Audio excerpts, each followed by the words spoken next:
შევიჩვე მაინც ვიძავები ხოლმე. ძალიან მიხარია თქვენი სტუმრობა. გიგა პირველად არ არის, პირველად იყო სხვათა შორის გიგათი დავიწყეთ, გიგას და ზურას პოდკასტით დავიწყეთ, კი პირველი ეგ იყო. კაი ფეხი, გურულად რო თქვა, კაი ფეხის დარჩი რა და. გაქვს ისეთ სრულწმენები თუ არა? ფეხის რა. ფეხბურთში კი. ფეხბურთში, მხოლოდ ფეხბურთი. ზოგჯერ კალათბურთში, სხვაგან არა. ძალიან საინტერესო თემით ვართ დღეს.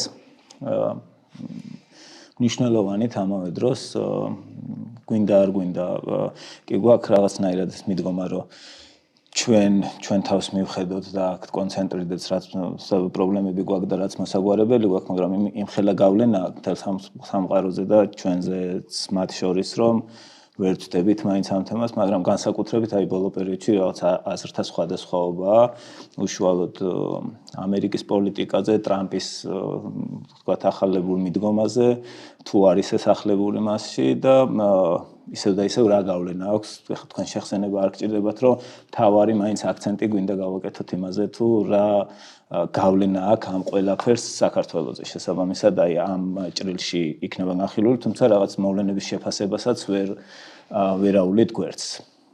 და ალბათ მეც ჩემი მოლოდინი მაქვს, რომ ამ შეფასებაში გაქვთ უფრო სხვადასხვა მიდგომა და სხვადასხვა აზრი, რაც ასევე კარგია მაყურებელს ეს განსხვავებები და ეს რაღაც ჭიდილი უფრო იზიდავს. და მაყურებლებს ვახსენე და მინდა სანამ გადმოვიდოდი თქვენამდე, ვთხოვო, მადლობა უთხრა ყველას, ვინც გვისმენს და ასევე შევახსენე, რომ გამოგვიწეროთ, დაგვალაიქეთ, დაგვაფოლოვეთ, გამოყვებით Facebook-ზე, ძალიან მნიშვნელოვანია, ძალიან გვახალისებს თქვენი ესეთი აქტიურობა და გარდა იმისა, რომ გვახალისებს, არის ძალიან მნიშვნელოვანი, რომ აი ესეთი საინტერესო სტუმრებით მივიდეთ თქვენამდე. მოკლედ ესეთი შესავალი გამომივიდა გრძელი. არც ისე. დიდი მადლობა, აქ რო ხართ. კიდევ ერთხელ, რა ვიცი, რომ რატო მადლობა მოწვევით, მაგრამ წინასწარ ბოდიში უნდა მოგიხადოთ, თუ ჩვენი აზრი ზოგჯერ დაემთხვა. არა, მე მგონი ძირითადად დაემთხვა, მეც მადლობა ჯერეთ შესაძლებლობისთვის და ამ დისკუსიის გამართვისთვის. საინტერესოა თქვენ განსაკუთრებით ეს ბოლო პერიოდში აქტიურად ვთქვათ აყალიბებთ თქვენს პოზიციას აი ამ მოვლენებთან დაკავშირებით. განსაკუთრებით მოკლედ რაც მოხდა ოვალურ კაბინეტში, აი ეს თეთრი სახლის მოვლენების მერე, რაც იყო ძალიან სიახლე ჩემთვისაც და ალბათ ყველასთვის და მოდი აი ამით რომ დავიწყოთ. ხო, მე განსხვავებული აზრი მაქვს არა რამის შეფასებაზე, ანუ კიდევ უფრო მეტად ანუ ჩვენი საზოგადოების თუ შეიძლება რომ ეს ასეთ მოწოდება გავაკეთო განსაკუთრებით პოლიტიკოსების, მაგრამ არა მარტო გულისხმობს საზოგადო ფიგურებისაც განცვლისაც როლი აქვს საზოგადოების განწყობის თუ შეხედულებების ჩამოყალიბებაში პოზიციონერების თვალსაზრისით. მე მგონია რომ თავარი ფოკუსი უნდა ყოფილიყო და ჯერჯერობით არ არის მაინც თლათ ასე იმაზე ნებისმიერ სცენარში საქართველოს პოზიცია როგორი უნდა იყოს. ანუ ჩვენ რა უნდა ვქნათ, ჩვენ დაიწყე რომ კი ამას ვამბობთო რომ ჩვენ რა უნდა ვქნათ, მაგრამ მაინც გავლენას ახდენს. გავლენას ახდენს. უგონი მე მგონია რომ ჩვენ ეს გავლენა როგორც არ უნდა იყოს, ძალიან ცუდ სცენარის შემთხვევაში უკეთესის ან საუკეთესოსი ცვლიდეს ჩვენ ამოცანებს და ჩვენ პრიორიტეტებს. ჩვენ უნდა დავხარჯოთ დრო და ენერგია ყველამ იმ პროპაგანდის განეიტრალებაში, რომელსაც ჩვენივე ხელისუფლება და რუსეთის ხელისუფლება აწარმოებს იმის გამოყენებით, რაც ხდება დღეს მსოფლიოში და კერძოდ ტრამპთან დაკავშირებით. და მანდ მხილება ლეგიტიმურად ტყუილების გარეშე, მაგრამ ინტენსიური ამ რეჟიმის ნაბიჯების დამღუპველობის საქართველოში ხას უსვამს ნებისმიერ სცენარში არის აუცილებელი პირობა იმ პროტესტის გასაგრძელებლად და ჩვენი ეროვნული ამოცანის მისაღწევად, რაც არის ამ ხელისუფლების შეცვლა და შემდეგ ამ რთულ და სახიფათო, მაგრამ შესაძლებლობით სავსე პერიოდში ჩვენი თავისუფლების სამშვიდობოს გასვლა. იმ საფრთხის გათვალისწინებით, რაც გვაქვს ჩვენს რეგიონში რუსეთისგან. ეს რეჟიმი, რომელიც ახლა ამ ვითარებას იყენებს ინტენსიურად ძალიან, მისთვის ჩვეული ნიაღვარით, ტყუილ მართალის ნაზავით, ჩვენ ვამხილოთ სიმართლეს დაყრდნობით, რომ ეს არის ხალხი, ანუ ადამიანი და მისი პოლიტიკური არარავების გარემოცვა, რომლებიც ხარობენ საქართველოს მტრის წარმატებით, შესაძლო წარმატებით, ან არსებული ნაწილობრივ წარმატებით.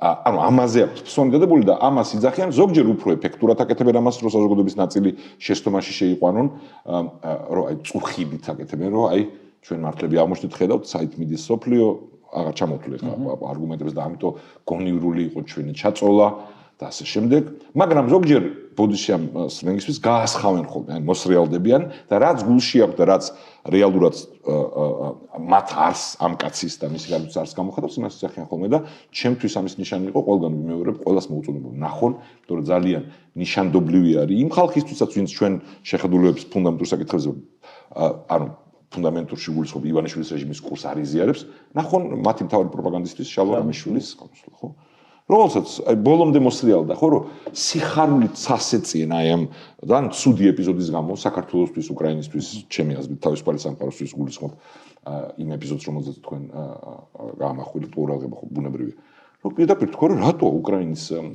დამარცხება ჩვენთვის ცუდი უკრაინის დამარცხება არის ჩვენ წარმატება ანუ უნდა ჩავამატოთ უკრაინის დამარცხება რუსეთის გამარჯვება არის ჩვენთვის კარგია და ეს კითხვა უნდა დავუსვათ სულ ყველა ადამიანებს ვინც აი ამ მათი სხვა მხრივ და სხვა დროს უფრო ეფექტური პროპაგანდის გამო ან ყოყმანობდნენ ან დაეჭვებულები იყვნენ როგორ შეიძლება რომ ასეთ სარისკო დროში მით უმეტეს თუ ცუდად მიდის საქმე ხო და გაუარესთან ყავდეს ხელისუფლება რომელსაც შენი მტრის წარმატება უხარია როგორ შეიძლება რა არგუმენტით შეიძლება იყოს კარგი იმისი წარმატება ვისაც შენი განადგურება უნდა იმიტომ რომ ეს ხელისუფლება ვეუბნება ხალხს რომ რუსეთი საფრთხეა ეს სიმართლეა ამ სიმართლეს იყენებენ ოღონდ თუ შენ მეუბნები რომ ეს არის საფრთხე ამ ვინც საფრთხეზე მოაქვს ვისაც შენი განადგურება ვინც გენოციდი მოგიწყო ვინც დაპყრობა და რის გამოც იძახი რომ ჩაწოლა კაიაო იმის გამარჯვება რატო როგორ შეიძლება გიხარდეს ერეკლე მეორე ყავთ დროშად ხო სრულიად სტარი ანატომიით შეურაცხყოფილით მისი მემკვიდრეობის რასაც არ უნდა ფიქრობდეთ ფუნდამენტურად მის სტრატეგიულ არჩევანზე თუ ტრაქტატზე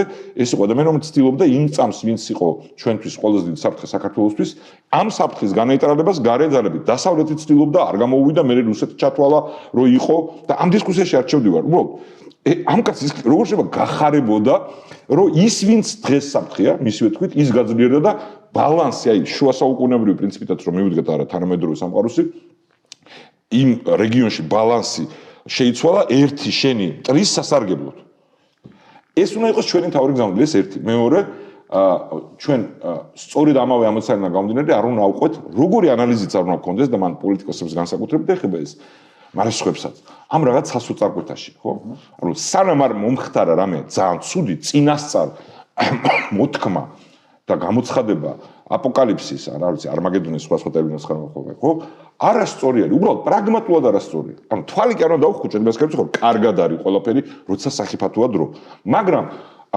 ეს რაღაცა ადამიანებს ახასიათებს ხო კარგ ადამიანებს და ჩვეულებრივ კაი გაგებთ რიგით ადამიანებს ეს ეპატიებათ იმიტომ რომ არ აქვთ ეს პასუხისგებლობა თუმცა ყველა ადამიანს აქვს რაღაც პასუხისგებლობა რომ რაღაცა რაც ფუნდამენტურად არასწორად მიაჩნია ჩვენთვის მნიშვნელოვანი სტრატეგიული პარტნიორისგან მისი ლიდერისგან ამაზე ბრაზი და მერე გარდამავალი სასწორკვეთში რომ დავიღუპეთ ამერიკა დამთავრდა რუსეთთან ამერიკა ერთია ერთი როგორი ფუნდამენტური და ლეგიტიმური უკმაყოფილებაც არ უნდა ქონდეს მოკავშირით მტერს არასოდეს არ უნდა შეადარო ხომ მტერს რომელიც კლავს და განადგურებს და რომელიც არის შენი სასწორკვეთის სიფრთხე ეს უბრალოდ დამღუპელია თან პირდაპირ საჩუქარია ივანიშვილის რეჟიმისთვის ხო როცა შენ აცხადებ რომ აი ეს არის მორჩა კატასტროფაა და დამთავრდა ყველაფერი ჩვენ არ უნდა ავიღოთ ციტირება არ უნდა ვიყოთ მხარე იმ დებატების რომელიც მაგალითად ამერიკის შიგნით მიმდინარეობს ამ გაგებით ხო შეიძლება იდეოლოგიურად ვიღაც სადღაც იყოს და ამიტომ ბუნებრივი იყოს პოზიციონირება მაგრამ როგორც კი შენ ციტირებას იწყებ ყველა ვარიანტში საქართველოს პოლიტიკოსი როცა ხარ უკვე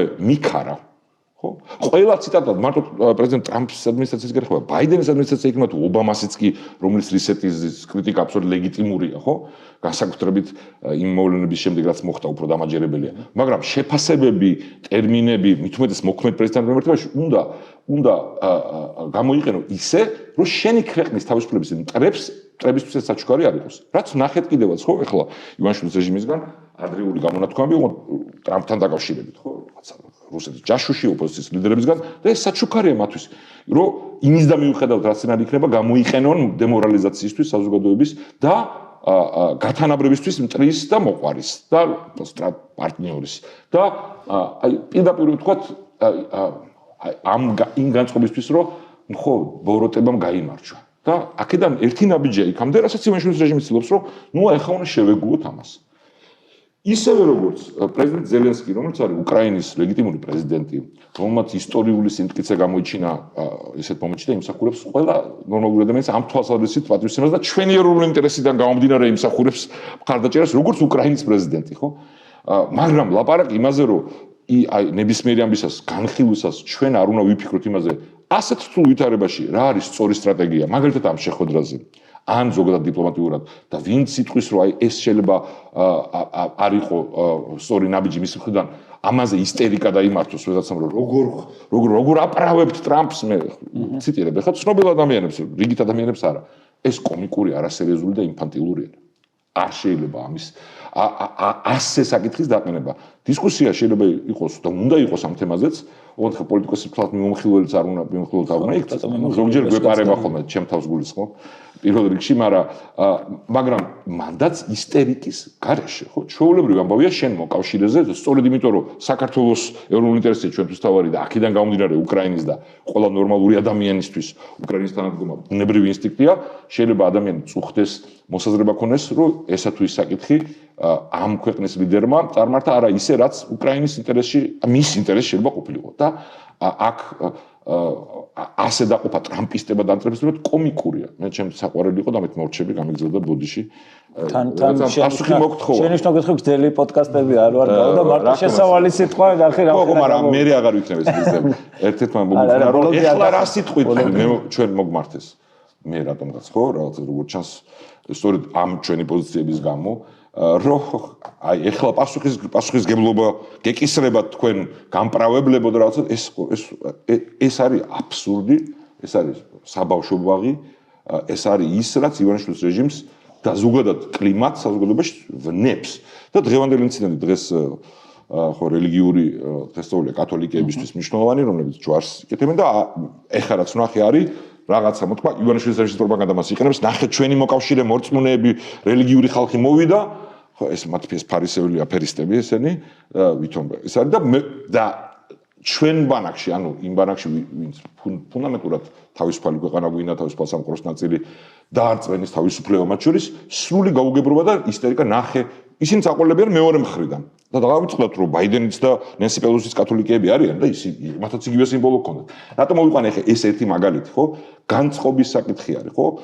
და არიან ადამიანები ვინც ჩვენი თანამოქალაქეები რომელიც ამერიკაში ცხოვრობენ და იქ არიან რაღაცა შიდა ამ ბანაკის ნაწილი და მე ამ დაპირისპირების პროექცირებას ახდენენ ჩვენზე და გეოპოლიტიკას ურევენ შიგნით და ეს არ არის ჩვენთვის სასარგებლო ჩვენ ვფოქსირდეთ ყველაზე მთავარ პირველ საკითხს რომ ასეთ დროს იმის და მიუხედავად თუ რა შედეგი დადგება ჩვენ გვჭირდება ხელისუფლება რომელიც საცეკვალებო პარტნიორები რომელიც ექნება ხედვა რომელიც ყველაფერს გააკეთებს ნებისმიერ ადმინისტრაციის პირობებში რომ საქართველოს ეროვნული ინტერესები გახადოს მნიშვნელოვანი რამდენადაც ეს შესაძლებელია ვაშინგტონში და თუ ეს ვერ ხერხდება ისე როგორც ჩვენ გვინდა პარალელურად ევროპაში ყავდეს ბევრი მოკავშირე თავისუფალ სამყაროში და ეს რეჟიმი აკეთებს ამის საპირისპიროს ეს უნდა იყოს ჩვენი მთავარი ფოკუსი და ჩვენი მთავარი გზავნილი საზოგადოების მიმართ. კი ბატონო, გეთახვები აბსოლუტურად ფოკუსში, მაგრამ რაც აღნიშნე, ასევე ეს საუბარი იდეაში რაღაცა იყო სიახლე ალბათ და ესე გაგებით რომ მოვეკიდო რატომაც აჟიტირდა ესე ხალხი არაპოლიტიკოსებს გულისხმობს, ვისაც რაღაც შეიძლება რაღაც თავის ის კონდეს,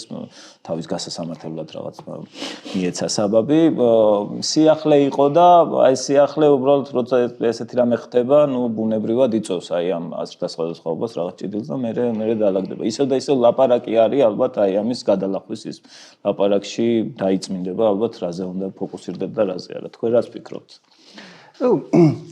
მე ვთვლი რომ მე მაქვს იმის ფუფუნება რომ მქონდეს ჩემი აზრი, რადგან ჩემს აზრზე ჩემს საარჩევნო ხმაზეც კი არ არის დამოკიდებული შეერთებული შტატების ლიდერის არჩევა, იქაური პოლიტიკური პროცესი, ეს უნდა მივიღო როგორც მოცემულობა და მეთახვები, რა თქმა უნდა, ამ მოცემულობიდან გამომდინარე ყველა თავის როლში უნდა ცდილობდეს საქართველოს ინტერესებისთვის მაქსიმალურად ხელსაყრელი ვითარების შექმნას, აქტიურ მუშაობას ამერიკელ პარტნიორებთან ლობირებას თუ ვისაც ამის შესაძლებლობა აქვს საქართველოს ინტერესების. ოღონდ ასევე რეალობაა, რომ შეერთებულ შტატებში მიმდინარე პროცესებს მაინც და მაინც ჩემი ჩარევა არ ჭირდება იმისთვის, რომ ივანიშვილის პროპაგანდამ ეს გამოიყენოს თავისი, არც თუ ძალიან კრიტიკული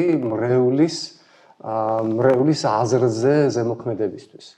და ერთ-ერთი ზიანი, ერთ-ერთი თემა, ხო, რომელიც აქტიურად არის კულტივირებული, რომ ჩვენ ხო ვამბობდით, რომ ამერიკაც ისეთივე მტაცებელია, როგორც რუსეთი და ეს არის ალბათ ყველაზე ზიანი, რომელიც მიადგა შეერთებული შტატების მიმართ წარმოდგენას არა მარტო საქართველოში, ბევრგან, რადგან და ამაზე ბევრი მაქვს ნათქვამი და დაწერილი ის ბევრი ხარვეზის მქონე სამყარო, რომელიც შეიქმნა მეორე მსოფლიო ომის შემდეგ, თავისი შედარებითი სტაბილურობით, თავისი შედარებითი კეთილდღეობის ზრდით, უსაფრთხოების სისტემით და ასე შემდეგ არის ამერიკული სამყარო. ის შეიქმნა შეერთებული შტატების გარშემო და შემდეგ ცივ ომში გამარჯვების შედეგად ეს სამყარო გაფართოვდა სამწუხაროდ არასაკმარისად, მაგალითად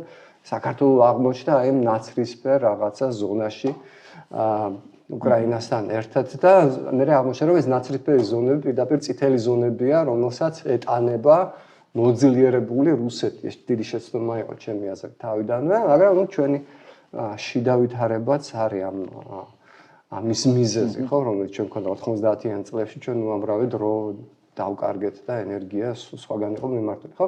მაგრამ ეს იყო ამერიკული სამყარო, რომელსაც ამერიკის ინტერესების გარდა პირველ რიგში საფუძვლად ჰქონდა სამართლიანობის, ფასეულობების რაღაცა ფუძე, ფასეულობებისა, რომელიც არის უნივერსალური, რომელიც გულისხმობს მაგალითად და რაც ჩვენთვის არის ყველაზე აქტუალური, შედარებით მცირე და სუსტი სახელმწიფოების დაცულობასაც, რომ ეს არ არის სამყარო მარტო ძლიერი სახელმწიფოების სარბიელი, სადაც ისინი ერთმანეთს ეპაექრებიან რესურსებისთვის, გავლენისთვის და უფრო ძლიერი მძლავრობს და იმარჯვებს, ან თუ არის სტაბილურობა მარტო იმის გამო, რომ არსებობს ძალთა ბალანსი და აი ეს ძალთა ბალანსი განსაზღვრავს ყველაფერს.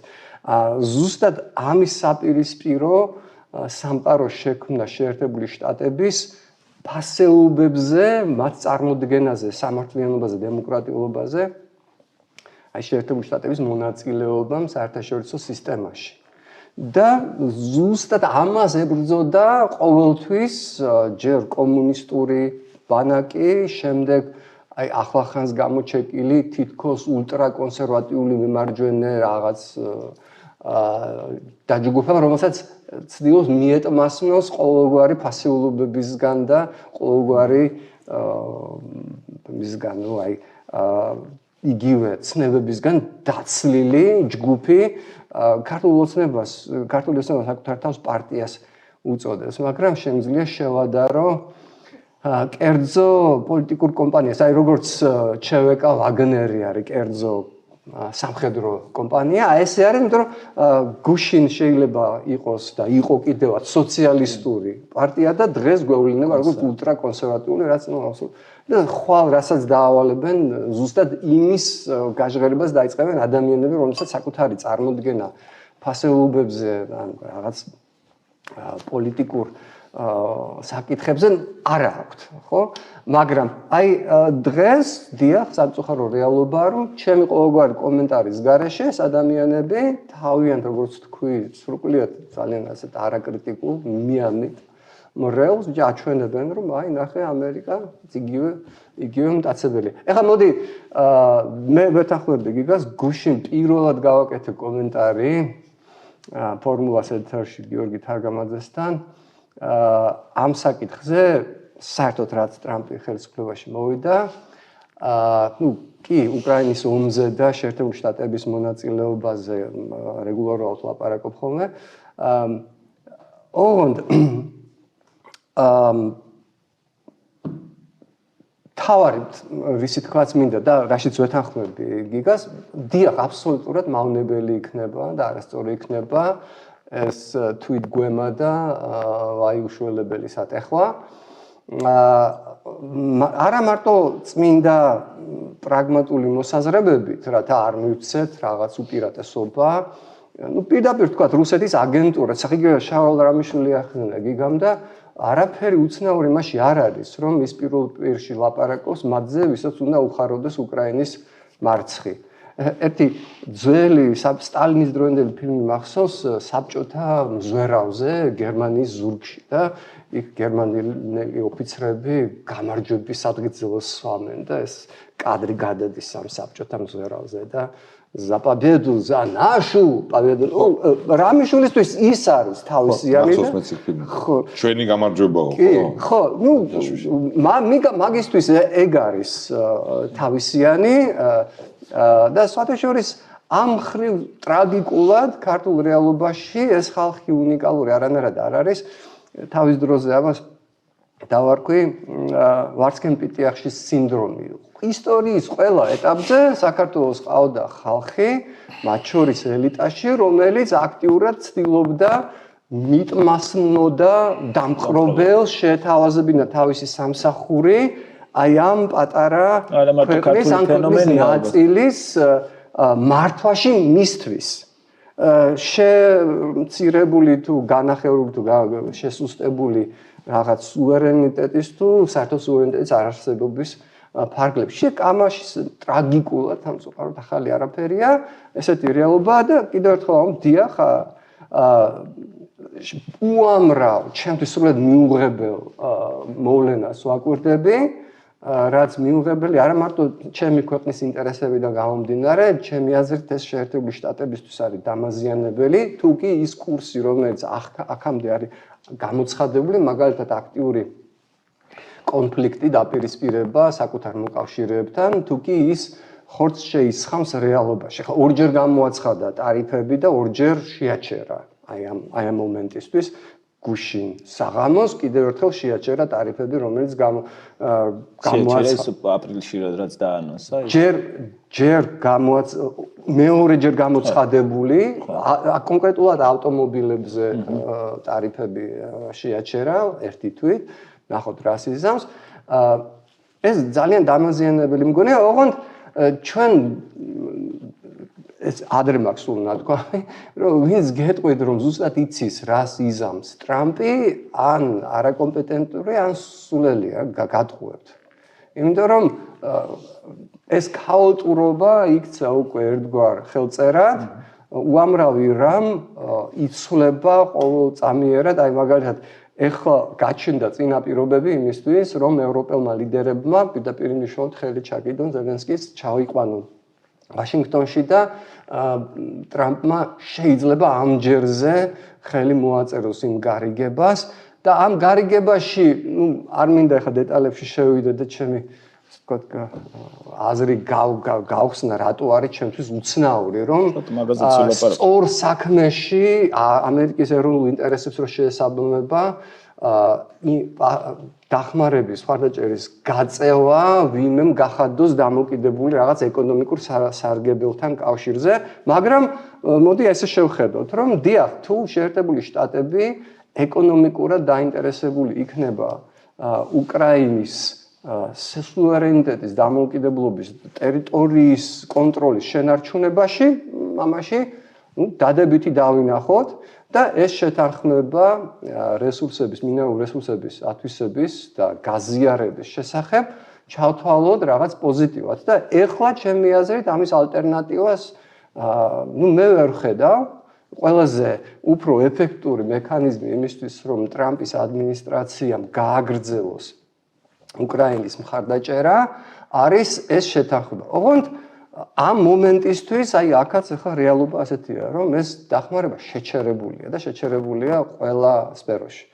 შეჩერებულია სამხედრო დახმარება, ანუ მიწოდება უკვე ჯერ კიდევ ბაიდენის მიერ გამოყოფილი სამხედრო აღჭურვილობის, რომელიც ფიზიკურად უკვე პოლონეთშია, შეჩერებულია სადაზვერო ინფორმაციის გაზიარება, რომლის გარეშეც უკრაინას ფრონტზე ძალიან სერიოზული პარტნიორებსაც აუგზავნა პრობლემა. დიახ, იმ პარტნიორებს, რომელთანაც შეერთებულ შტატებს საზიარო აქვს სადაზვერო ინფორმაცია პირველ რიგში ბრიტანეთთან, შეჩერებული აქვს კიბერ ოპერაციები რუსეთის წინააღმდეგ, რომელიც უკრაინისგან დამოუკიდებლად წარმოებს და ბევრი სხვა რამ საუბარი არის კიდევ რაღაც სხვა თემებს. მოკეთ გამოსავალი შესაძლებელია დავაკვირდეთ მოვლენებს, თუ კი საბოლოო ჯამში ჩვენ ვიხილეთ ამ შეთანხმების ხელმოწერა, თუ ვიხილეთ განახლება აღჭურვილობის მიწოდების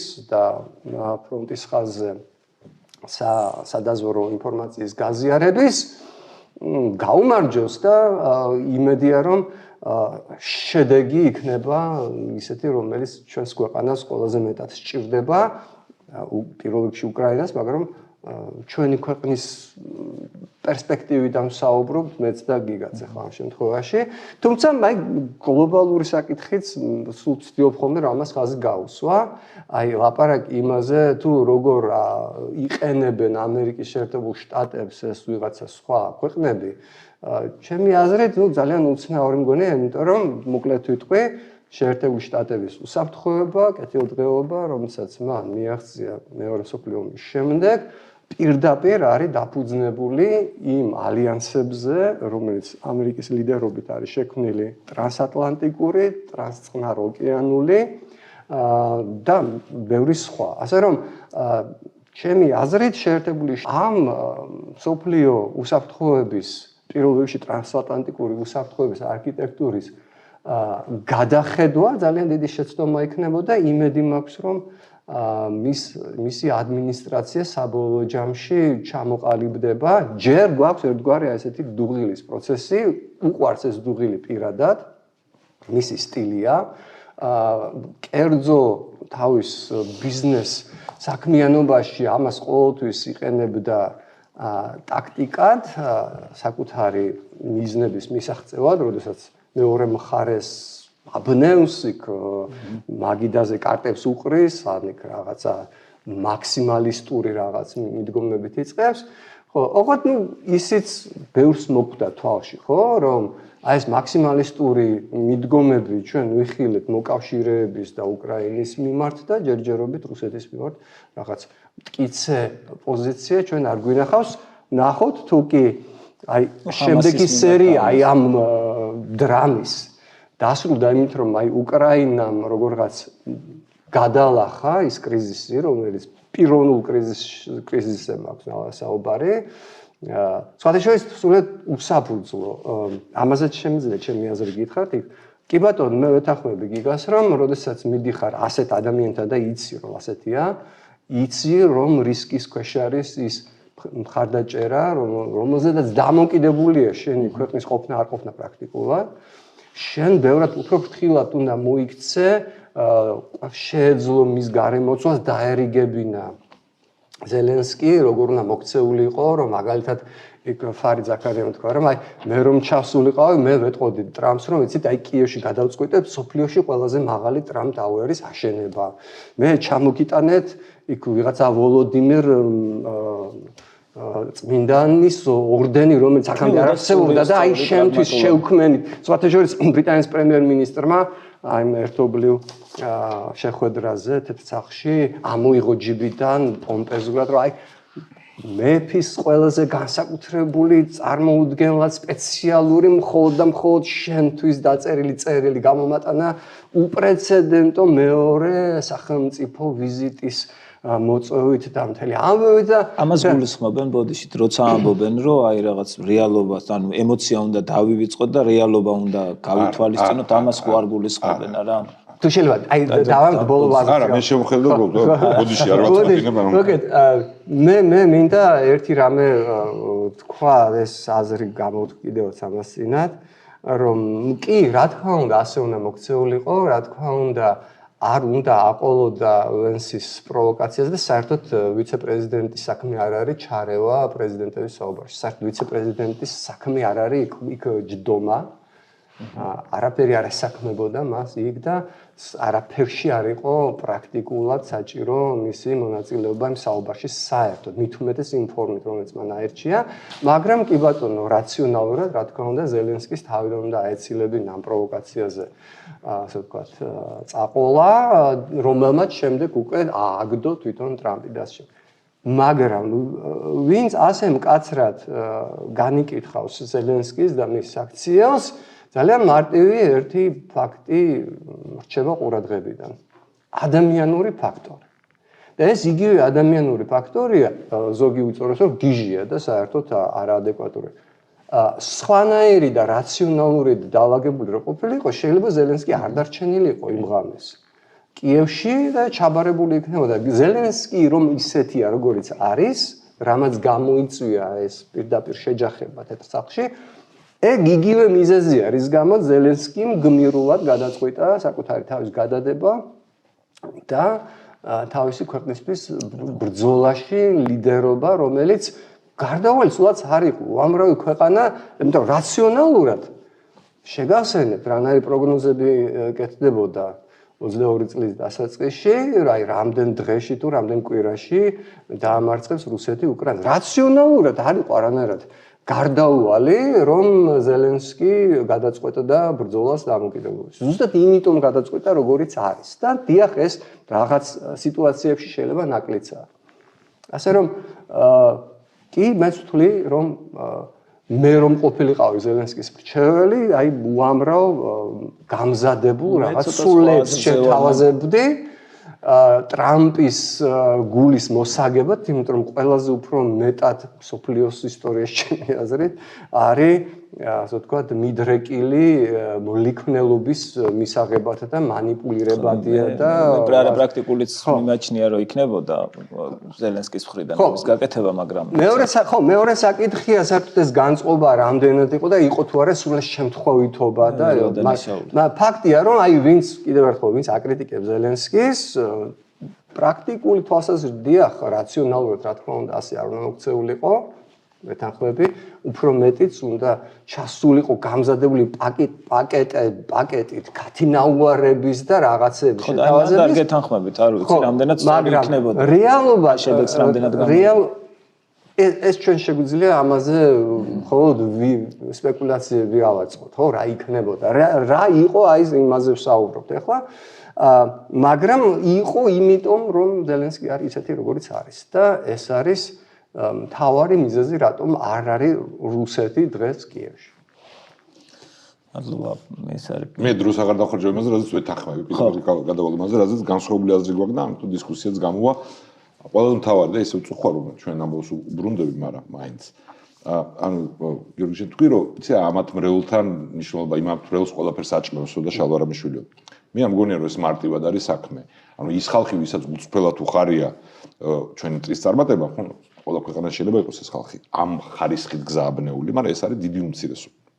მაგრამ არის ბევრი მოქალაქე, რომელიც არის პატრიოტი ამ ქვეყნის, მაგრამ ან ნაკლებად ინფორმირებული, ან მის შიშმამაზე იმოქმედა და რომლებზეც ეს არგუმენტები და განსაკუთრებით ეხლანდელი ვითარება არის ხელსაყრელი ივანშვილის რეჟიმისთვის პროპაგანდისთვის. თქვას რომ რუსეთი კაი კი არ არის, მის წარმატება როგორ უნდა გიხარებდეს, მაგრამ ნუ აი სიფრთხილე გამართლებული იყო. და ამ ადამიანებს ჩვენ ყველა ვინც ხედავთ სიცრუის ნიადაგს, რაზეც დამყნობილი ეს პროპაგანდა ესაუბრება. ამიტომ არის ის რაც შალვარამიშვილის ბჭყალებში წამოწდა ამ ფორმით, რომ ზელენსკი კი არ წამოწდა, იმიტომ რომ მაგითაც ატყუებენ ხალხს. ხო რომ ეს უკრაინას კი არ ვერჩით, მაგრამ აი ზელენსკი რაც სრულიად უსინდისო აბსურდული ბრალდეები რო ეგრო ესე არ ყოფილიყო, არ დაიოკვებოდან ჯარისკაცები, როცა პირიქით ზელენსკი მოვიდა, მოიგო არჩევნები იმ გზავნილით, რომ რუსეთთან დაალაგებდა ურთიერთობას, ან პირიქით იყო ყველაფერი. და აკრიტიკებდა თავის წინამორბედს იმაზე, რომ აი ვერ დაალაგა, ხო? მაგრამ ის აღმოჩნდა პრეზიდენტი, რომელიც თავის ქვეყნის პატრიოტია და სიმტკიცე აქვს, რაც გაიხსენა გიორგიმ, რაც კიდევ თქვი რომ შევა ისტორიაში. მაგრამ რო დაუბრუნდეთ ჩვენ ამბავს, ჩვენ გვჭირდება მხილება ლეგიტიმური ამ რეჟიმის ყველა ასეთ შემთხვევაში. რომ აქ არ არის ლაპარაკი არანაირ გააზრებულ სიფრთხილეზე და რომ მათი გზავნილი ემყნობა დიდ სიცრუეს, თითქოს რუსეთის აგრესია არის განპირობებული რაღაცა გაღიზიანება არ გაღიზიანების ფაქტორებით. რომ ეს საფრთხე აპრიორი არსებობს და პირიქით თუ ჩაწოლილი ხარ ამ საფრთხეს იზრდი, იმიტომ რომ მარტო რჩები მის პირისპირ მეორდები, მე რა ხშირად უნდა ვიმეორებ, მათი პროპაგანდა არის ნიაღვარი. ერთ და იგივე ტყუილებს სხვადასხვა ფორმით იმეორებენ, ჩვენ ტყუილის ნიაღვარი არ უნდა გქონდეს, მაგრამ სიმართლის ნიაღვარი უნდა გქონდეს და ამიტომ ეხლა უფრო მიენი წაწონა, მით უმეტეს როდესაც და ოღონდ ჩვენი პოზიცია, იმიტომ რომ გიორგი თქვა რომ ჩვენ მაგით როგორ შევუწყობთ ახლა რას ვიტყვითო და არა ეგ იგრე არის. რა ანუ ის კი არ არის რომ ნებისმიერი ფრაზა შეიძლება გამოიყენოს რუსულმა ან ივანიშვილის ერთ და იგივე ხასიათის არის პროპაგანდამ, პერიფრაზი მოახდინოს ან კონტექსტი ამოგლიჯოს, მაგას ვერ გავაკონტროლებთ. უღონდ რაც შეგვიძლია გავაკონტროლოთ არის ის რომ ჩვენ გულწრფელად იგივეს არ ვიძახდეთ ოღონდ ოდნავ სხვა კუთხიდან ხო რომ გულისხმობ იმას რომ ნუ ხო აი ეგრეა ყველაფერი და მორჩა მათ შორის იმაზე რომ ისინი ვინც აქამდე ვერ დავარწმუნეთ ჩვენო ამ რეჟიმის შეცვლა აუცილებელია მორჩა ეგ ხალხს უიმედოა ეგ ხალხი მე ასე არ ვთვლი შეიძლება მომეჩვენა და შენეგარი გულისხმია და მაშინ უკაცრავად მე ვთვლი რომ ეს მაგალითები მათ ყოველთვის უნდა უთხრათ და ამ ვითარებაშიც ვაჩვენოთ როგორი მოღალატეობრივი და დამღუპველია ის თუნდაც როგორც იგებენ ისინი საერთაშორისო ამბებს და ამ განცხადებს.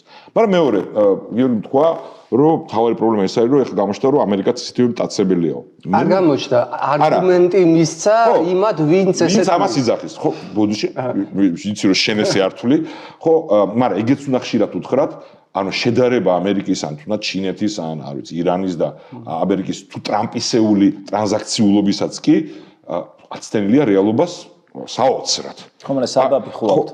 არა, საბაბი რო აქვს, ჩვენ დაუპირისპირდით ამ საბაბს სიმართლით, ხო? მინერალების დილი არის კარგი უკრაინისთვის. ცალსახად. ყველა სპეკულაცია იმაზე, რომ ეს არის კოლონიალიზმი და იმპერიალიზმი, ანუ სტარი. ანუ ტრამპის გზავნილი ჩვენ ვიცით, მე ისე მისი ადვოკატი კი არ ვარ, უბრალოდ ყვები ამბავს, რომ წინა ადმინისტრაცია ფლანგავდა ფულს, არა მარტო აქ, ყველა მიმართულებით და მე ისეთი ვარ, რომ ფულს ავფლანგავ. ამერიკის ინტერესს ვდებ ყველაფერში.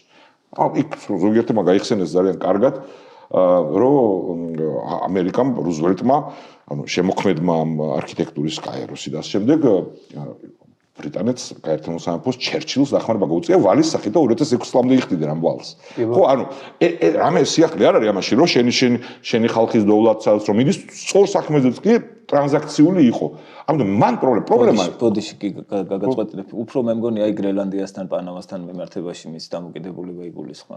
ხო და მე პრობლემა სხვა რამე მე მგონია რომ ამ ვითარებამდე ჩვენ მოვედით და თუ ეხლაც რაიმე მსგავსი მოხდა სხვა რიტორიკით, მაგრამ შედეგის თვალსაზრისით ეგ იქნება დამღუპველი. ჩვენთვის ძალიან სახიფათო, მაგრამ თავისუფალი სამყაროსთვის დიდი დარტყმა.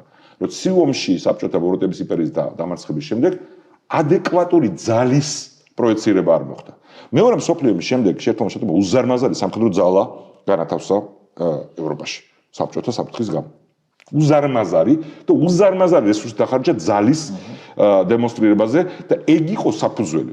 ანუ ლაპარაკი იმაზე რომ პრინციპებზე და იმაზე რომ ტრანზაქციული არა ვარ და პატარა სახელმწიფოების უფლებები და მულტინაციონალური ინსტიტუციების დაცვა მოხდება თუ ამას ძალა არ უდგას უკან ვიღებთ იმ შედეგს რაც მოხდა რომ როდესაც მოძლიერდა რუსეთი მან დაიწყო ცივი ომის შედეგების შეტრიალების მცდელობა და მთელი პრობლემა ამ პერიოდში იყო ბუქარესტის სამის გადაწყვეტილება იყო არ განლაგება საკმარისი რაოდენობით ძალების ევროპაში და არ დემონსტრირება ანუ გადასვლა მთელი ევროპა ცივი ომში გამარჯვების შემდეგ სამხედრო ხარჯების შემცირება welfare state-ის გაზდა ამ ილუზიაში ყოფნა რომ საფრთხე აღარ არსებობს ესე მოვედით აქამდე და ამიტომ ტრანზაქციულობაში და მტაცებელი ძალის გამოყენების ნება მან ხშირად არ ხო ლაპარაკი და ძალიან ჩემთვის ერთ-ერთ საყვარელ ავტორს კაუთამეს აქ ნათქვამი რომ მარტო ის კი არ არის საქმე რამხელა ძალა გაქვს ფორმალურად ანუ პოტენციურად ნება როგორი გაქვს რომ ეს ძალა გამოიყენო და თუ თავისუფალ სამყაროს არ ექნებოდა ნება რომ სადაც თავის ინტერესს ხედავს იქ თავის ძალას იყენებს ეგ არის მოწვევა უბედურების და ამის შეცვლა საჭირო ამიტომ ეხლა თუ მოხდა ის და თუ ის სცენარი განვითარდა რომ ამ ჩემი აზრით სახიფათო არგუმენტით რომ რუსეთი სუსტია ჩინეთია საფრთხე ან უფრო იზოლაციონისტური არგუმენტით რომლის მიმდევრებიც არსებობენ ეხანდელ ადმინისტრაციაში და პოლიტიკურ სპექტრში კონსერვატიული პარტიის ამერიკის გაწევა მოხდა ეს ძალიან სახიფათო იქნება ეს დამოუკიდებელი იქნება ნამდვილად მაგრამ თუ წავიდა ყველაფერი იმ გზით რომ სადაც ინტერესი არის იქ ძალა უნდა ახდას ამ ინტერესს და არა მხოლოდ რაცა სწორი იდეები თანასწორობის და პატარა ქვეყნების უფლებების დაცვის მაშინ ეს იქნება უკეთეს შედეგი. საბოლოო ჯამში ჩვენთვის თუ უკრაინაზე ვსაუბრობთ, გადამწყვეტი საკითხი იქნება არა მარტო ის იმ ძალიან ცუდი განწყობილების შეტრიალება შეჩერების თაობაზე, რომელსაც თვითონ ხსნიან როგორც აი ამ პოზიციონერების ნაწილს დიპლომატიურს, რასაც მე არ ვეთანხმები აბსოლუტურად და მგონია წამგებიანი. არამედ აღდგენა ამ სამხედრო დახმარების, რა თქმა უნდა, მაგრამ როგორ დამთავრდება, რომ ის არაიდეალური მშვიდობა, სადაც ოკუპაცია შენარჩუნდება რუსეთის ნაწილზე უკრაინის, რა პირობებზე დასრულდება. ანუ განლაგდება თუ არა ევროპული ჯარი უკრაინის ტერიტორიაზე. რომელიც რაც ვერ მოხდება, თუ არ არის შეთანხმება, ანუ თუ იძულება არ მოხდა რუსეთის რო ამაზე დათანხმდეს და თუ ამერიკის მხარდაჭერა არ აქვს ამას ბრიტანეთის პრემიერმა, სწორედ ამგზავრული წავიდა, რომ იქ ამერიკის ჯარი არ იქნება, მეხუთე მუხლი არ იქნება, მაგრამ მხარდაჭერა ბევრ საკითხში განაცხადით კი არა, პირდაპირ გაგებით სამხედრო დაგეგმვის თვალსაზრისით, როგორც ყველა იძახის შეუძლებელი ვერ მოხდება ეს. ავსტრალიამაც გააკეთა განცხადი, თურქეთმაც, მაგრამ ამერიკის გარეშე ეს ვერ განხორციელდება, თორე ჯერ რუსეთი უნდა დაითანხმონ ამაზე. ეს იქნება გადამწყვეტი კომპონენტი, ანუ იმის უზრუნველყოფა, რომ რუსეთს აღარ ექნება რეალისტური შესაძლებლობა უკრაინის სახელმწიფოს განადგურების. ოკუპირებული ექნება სამცხურო ტერიტორიები, რომელიც არ იქნება აღიარებული, რა თქმა უნდა, და დარჩება ყველა თავისუფალი სამყაროს წევრისთვის უკრაინის ტერიტორია, ფაქტობრივი კონტროლი არ ექნება, მაგრამ მთავარი ამოცანა პუტინისთვის, ანუ გაგრძელება ამ მისი კონტრჯვაროსნული ლაშქრობის, რომ ანუ თავისუფალი სამყაროს შეუტრიალოს შედეგები შეწყდება. და რუსული ეთნიკური ნაციონალიზმის მიმართული იქნება მერე ჩინეთის წინააღმდეგ, ეს უკვე გრძელვადიანობა შევთქვა და ეს აპეტიტი რომ აქეთკენ იყოს გაფართოება მოხდება. თუ ეს არ მოხდა, ეს იქნება ჩვენთვის ძალიან სახიფათო. მაგრამ ისევ მთავარ საკითხს მე არ მომწონს თუ ჩვენ პრობლემა, ჩვენი ეროვნული ინტერესების და თავისუფალი სამყაროსთვის ხედავთ ტრანზაქციულობას როგორც ესეც. იმიტომ რომ აი თავისუფალი ვაჭრობა ახსენე, მე თავისუფალი ვაჭრობის მომხრე ვარ, ტარიფები მაჩნია ზოგადად პრობლემა თავისუფლებისთვის, მაგრამ როგორც ძალიან ცნობილ თავისუფალი ვაჭრობის მომხრე ადამიანს ფრიმანს აქ გათქვამი, რომ სანამ არსებობს საგარეო პოლიტიკა, სრული კონსენსუსი თავისუფალ ვაჭრობაზე ვერ იქნება. მანქანები ახსენა გიორგი და მანქანებზე ევროკავშირის ქონა 4-ჯერ დიდი ტარიფი ამერიკულ მანქანებზე მთელი ეს წლები. თავისუფალი ვაჭრობა ყოველთვის არის რაღაც ამბავი ხო რომ თავისუფალი ვაჭრობა გვაქვს, ოღონდ შენ ხო სამხრივი ვერ იქნება. ამიტომ ეგ არ უნდა გაგვიკვირდეს რომ მანდ ხდება არის მცდელობა სხვადასხვა ქვეყნების მხრიდან, ამ შემთხვევაში ტრამპის ადმინისტრაციის მხრიდან ამის ამბავი. თუმცა მან პროტექციონისტური არგუმენტიც არის, რომელიც ასევე ჩემს მსოფლმხედველობისთვის მიუღებელია, ანუ შენი წარმოების ახალისება, მაგრამ ეგ არ არის ჩვენი, მე არ მგონია რომ ეს უნდა იყოს ჩვენთვის ფოკუსი იმისი, რომ აი მანდ ხდება ამბავი. ნატო შეერთებული შტატების სამხედრო ძალების განლაგება ევროპაში. ხედვა თავისთავად რუსეთის დანახვა როგორც ნაწილი ჩინო-რუსული ალიანსის საფრთხისა. რაზეც გიორგის ფრიამ თვითახმები მაინც რაღაცა თქვა რაშიც დავეთახმე, ანუ ამ ალიანსის გაძლიერება, თუნდაც იმ კაცრი მიდგომით რომ ხარჯები უნდა გაზარდონ სამხედრო, მაგრამ არა იმ კუთხით რომ ეს ჩვენ აღარ გვაინტერესებს, ეგ კატასტროფა იქნება. აი მანდ გადაწყდება ამ ეპიზოდის ისტორიის ბედი, რაც ჩვენზე იქონიებს გავლენას ნამდვილად. მაგრამ თავარი არის მაინც პირველი საკითხი. თუ ცუდი გზით წავიდა საქმე, თუ კარგი გზით წავიდა საქმე, ჩვენ გვჭირდება ფორმაში ყოფნა ქვეყანაში, ამას ჭირდება ამ ხელისუფლების გამოცვლა, ამ ხელისუფლების გამოცვლას ჭირდება იმ ადამიანების დარწმუნებაც, რომლებიც ეხლა ამ ამოვლენების გამო და ივანიშვილის პროპაგანდისტ და რუსული პროპაგანდის მიერ ამოვლენების გამოყენების შედეგად და ჩვენ ბანაკში ჩემი აზრით სტარი აქცენტების შედეგად გამყარდნენ თავიანთ ეჭვებში, რომ იქნება ეს ძალიან ცუდი მთავრობა ივანიშვილი რომელსაც არ მოწონს. მაგრამ ხო არ ჯობია, მე ეს ფრაზა მომისმენია აქციაზე მდგომი ადამიანისგან, რომ იქნება მართლა ჯობდეს ესეც არის კოდროს, რომ ეს უცენზურო სიტყვა იხმარა, იყოს ხელისუფლებაში ცოტა ხანი. ანუ იგივე არასწორი აზრის განვითარება, რომ ესე გავძრებით. ჩვენ ეს ჩვენ გვჭირდება, რომ აუცილებლად შევცვალოთ. რაც შეეხება შენმას და ამით მოვრჩები, შედეგს რა გამოიღებდა, რა არ გამოიღებდა ამ შეხვედრაზე. ხო, ეგ არ არის ჩემი საქმე, რომ დეტალებში შევიდე, ერთ-ერთი მინდა ვთქვა, რომ ქართველი პოლიტიკოსებისთვის და ამ თვალსაზრისით ზელენსკის, რომელსაც ბევრად მეტი უფლება აქვს 1000 შეცდომა დაუშვას იმ მიზეზებით, რადგან გიორგი მისაუბრა მისი პერსონალ დამსახურების. მაგრამ ჩვენ არასოდეს არ პოზიციონირებთ როგორც შიდა დისკუსიის ნაწილი. თუ არსებობდა ამოცანა ვინმესი, რომ ეს საქართველოსთვის, უკრაინისთვის და ჩემი აზრით ამერიკისთვის ცუდი შედეგი დამდგარიყო ამ შეხვედრის. მით უმეტეს იმ დისკუსიაში ჩაბმა, როცა ვიცე-პრეზიდენტი აკრიტიკებს პოლონელი ჟურნალისტის კითხვის პასუხად წინა ადმინისტრაციას და ლაპარაკობს მშვიდობის მნიშვნელობაზე და დიპლომატიის და აქებს ტრამპს, აქ საქართველოს პოლიტიკოსის ამ შემთხვევაში ვიძახი ადგილი, რომ ამ დებატებში ჩაერთოს არა. რომც განსხვავებული აზრი ქონდეს, მე არ ვარ მომხრე თქვა ისეთი ჟესტების რომ წინა ადმინისტრაცია ლანძღოს ეს კატასტროფა იქნება, მაგრამ საკითხის ეს დასმა რომ ამ ხელშეკრულებაზე ხელის მოწერა თავიდანვე წინამდებობის გარეშე უკრაინის ხელისუფლების მხრიდან იქნებოდა რაღაცა მე მოვისმენე ეგეთ ჩექმები უნდა აულოკონ ესე იძახიან იმ ხალხს მინდა ვკითხო ეხა ჩექმებს ულოკავს რომ თარახმა არის არა რა თქმა უნდა არა ასე საკითხია არასწორია ისევე როგორც ხო ტრამპი ყველა პრეზიდენტ ტრამპი ყველა პრეზიდენტი მაგრამ ეს პრეზიდენტი უფრო დიდი დოზით ბევრად ამ შემთხვევებს იყენებს შიდა პოლიტიკური დებატების ჭრილშიც ხო და იმ ფორმით რომელიც არ იყო მიღებული ფორმა პოლიტიკურ პრეზიდენტებს შორის იქამდე ეს სხვანაირია ხო მაგრამ წინა ადმინისტრაციის ბოლომდე ლანძღვით ევროპელების კრიტიკით მე არ მგონია რომ უკრაინის ლიდერის და საქართველოს პოლიტიკოსების ადგილი იყოს მაგაზე ეკამათონ პრეზიდენტებს და იმის და მიუხედავად რომელი ვერსია სწორი როი წინასწარ უნდა ვინმეს რომ ესე დასრულებულიყო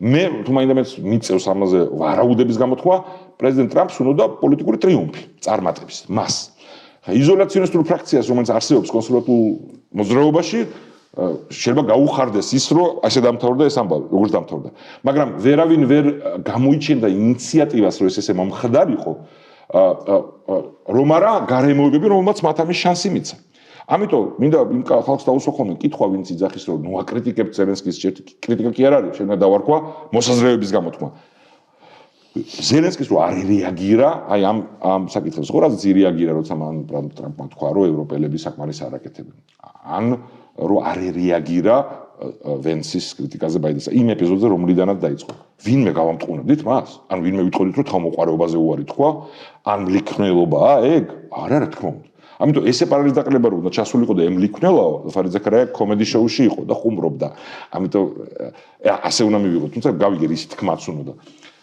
ანუ ალტერნატივა არის ან მლიქნელობა და აი რაღაც ესეთი დამარცხებელი მოპყრობა ან კონფლიქტი არ არის ესე და ჩვენ გვაქვს მაგალითები სადაც არც ერთს არ ქონია ადგილი უბრალოდ ხო თუ ტრანზაქციულად მიიჩნევ პრეზიდენტ ტრამპის მიდგომას მაშინ უნდა მყარი წინაპირობა შექმნა რომ მისთვის საინტერესო იყოს ეს ტრანზაქცია და ნედლეული არის ამის საფუძველი იმის და მიუხედავად რომ ბევრი ვარაუდი გამოთქვა რომ არ არის ის ზუსტად გამოკვლეული არა რამდენია რამხელა მით უკეთეს რაც თავრე სადა ხო და სად არის ხო მით უკეთესი ანუ ეგ ნიშნავს რომ პრეზიდენტ ტრამპს აქვს ამოცანა თავის შიდა პოლიტიკურ ბაზასთან რომ თქვას რომ აქ ამერიკის ინტერესის არსებობა არ არის უბრალოდ ქველმოქმედება თვითონ როგორც ლაპარაკობს და ამას ჩვენ ვინც უკრაინას უჭერს მხარს ვისაც პირველ რიგში საქართველოს ინტერესი აქვს უნდა ხელი შეუწყოთ ჩვენ სასტრაფოდ შეგვიძლია განავითაროთ ვერსიები რომ ძალიან დიდი ნედლეული არის სადღაც ლითიუმის ოქროს საწმისთან ერთად საქართველოში ხუმრობა სახუმარო თემა არ არის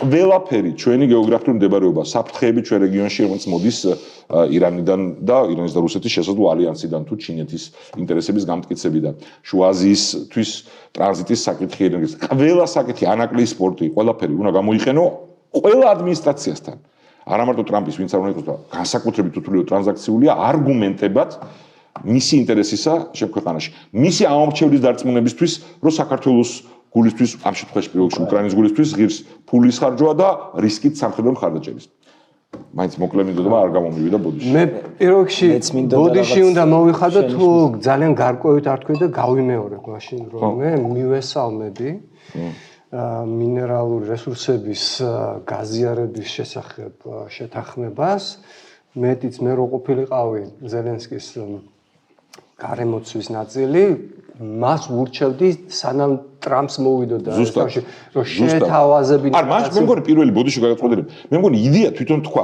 მერე გაჭედეს პირველი ვერსია ხო ანუ მე ყველანაირად მივესალმები ოღონდ ფაქტები დავაზუსტოთ კიდევ რომ პირველი წინადადება რომელიც ზელენსკის დაუდეს ხელმოსაწერად ყოველგვარ განხილვის გარეშე არანაირი შეთანხმება არ იყო მე პოლიტიკოსი არ ვარ და მაგამის ბუნე იყო შეწერვის მცდელობა. იქ ეწერა რომ შეერთებული შტატები წაიღებს 50% უკრაინული რესურსებისა იმ და იქ არანაირი საუბარი იმაზე რომ მომავალში ამის სანაცვლოდ შეერთებული შტატები რამეს გააკეთა ლაპარაკი იყო იმაზე რომ აი ბაიდენმა რომ თქვენ ფული მოგცათ იმის სანაცვლოდ ჩვენ რაღაცას წავაგეთ და შეიცვალა მოლაპარაკების თემაა ყველაფერი კარგია რომ ჩაიდო რაღაც ელემენტები, რომელიც უკრაინის ინტერესებს იცავს და ეს უნდა ყოფილიყო ჩემი აზრით მთლად უკრაინის ინიციატივა.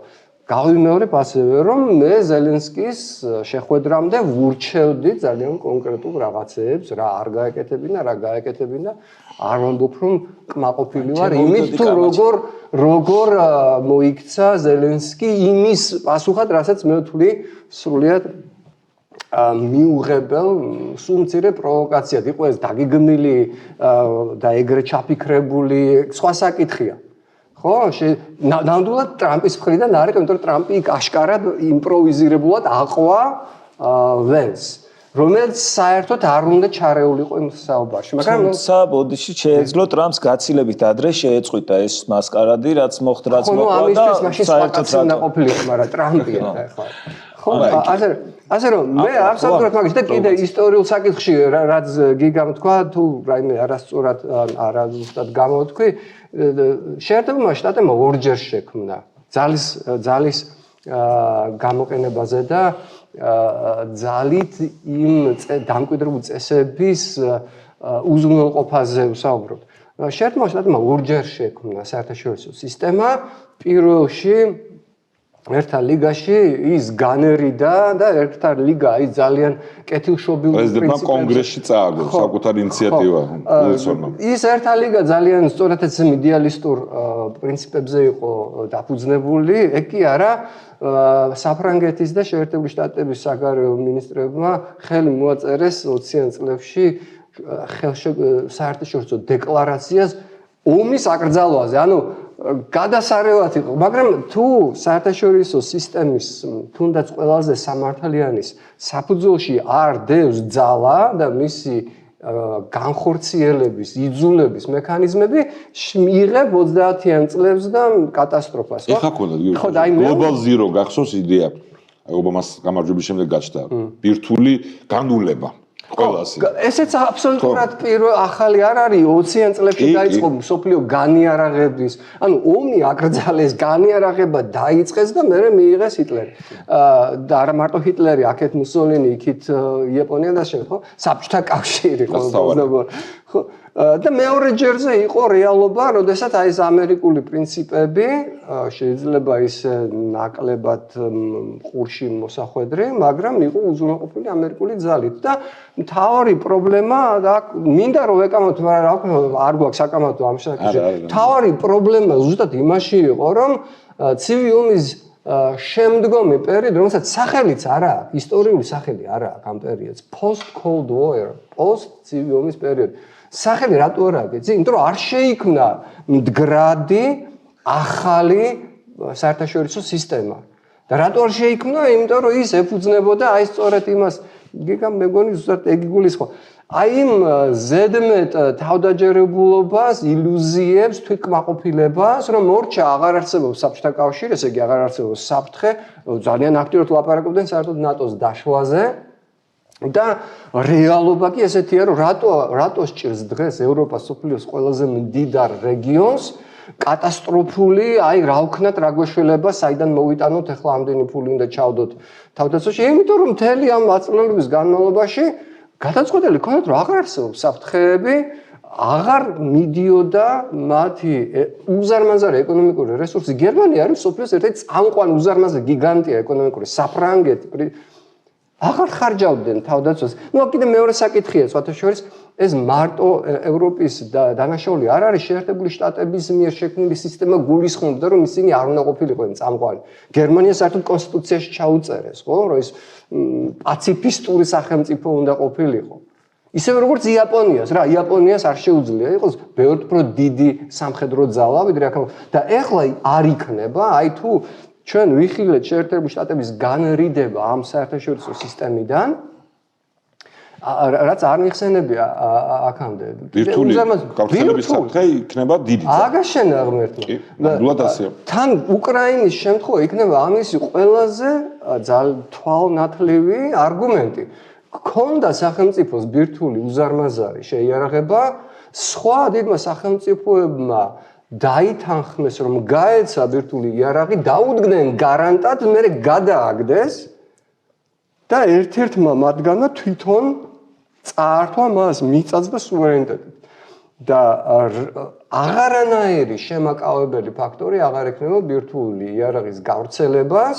ტექნოლოგიურად ამას ძალიან მოკლე დრო ჭირდება გერმანიისთვის, იაპონიისთვის, საუდის არაბეთს. ირანი აგერ ისედაც ამ გზას ადგას და სულ იმაზე არის ახლა დილემა, როგორ შეაკავონ მოლაპარაკებით თუ რაკეტული დარტყმით.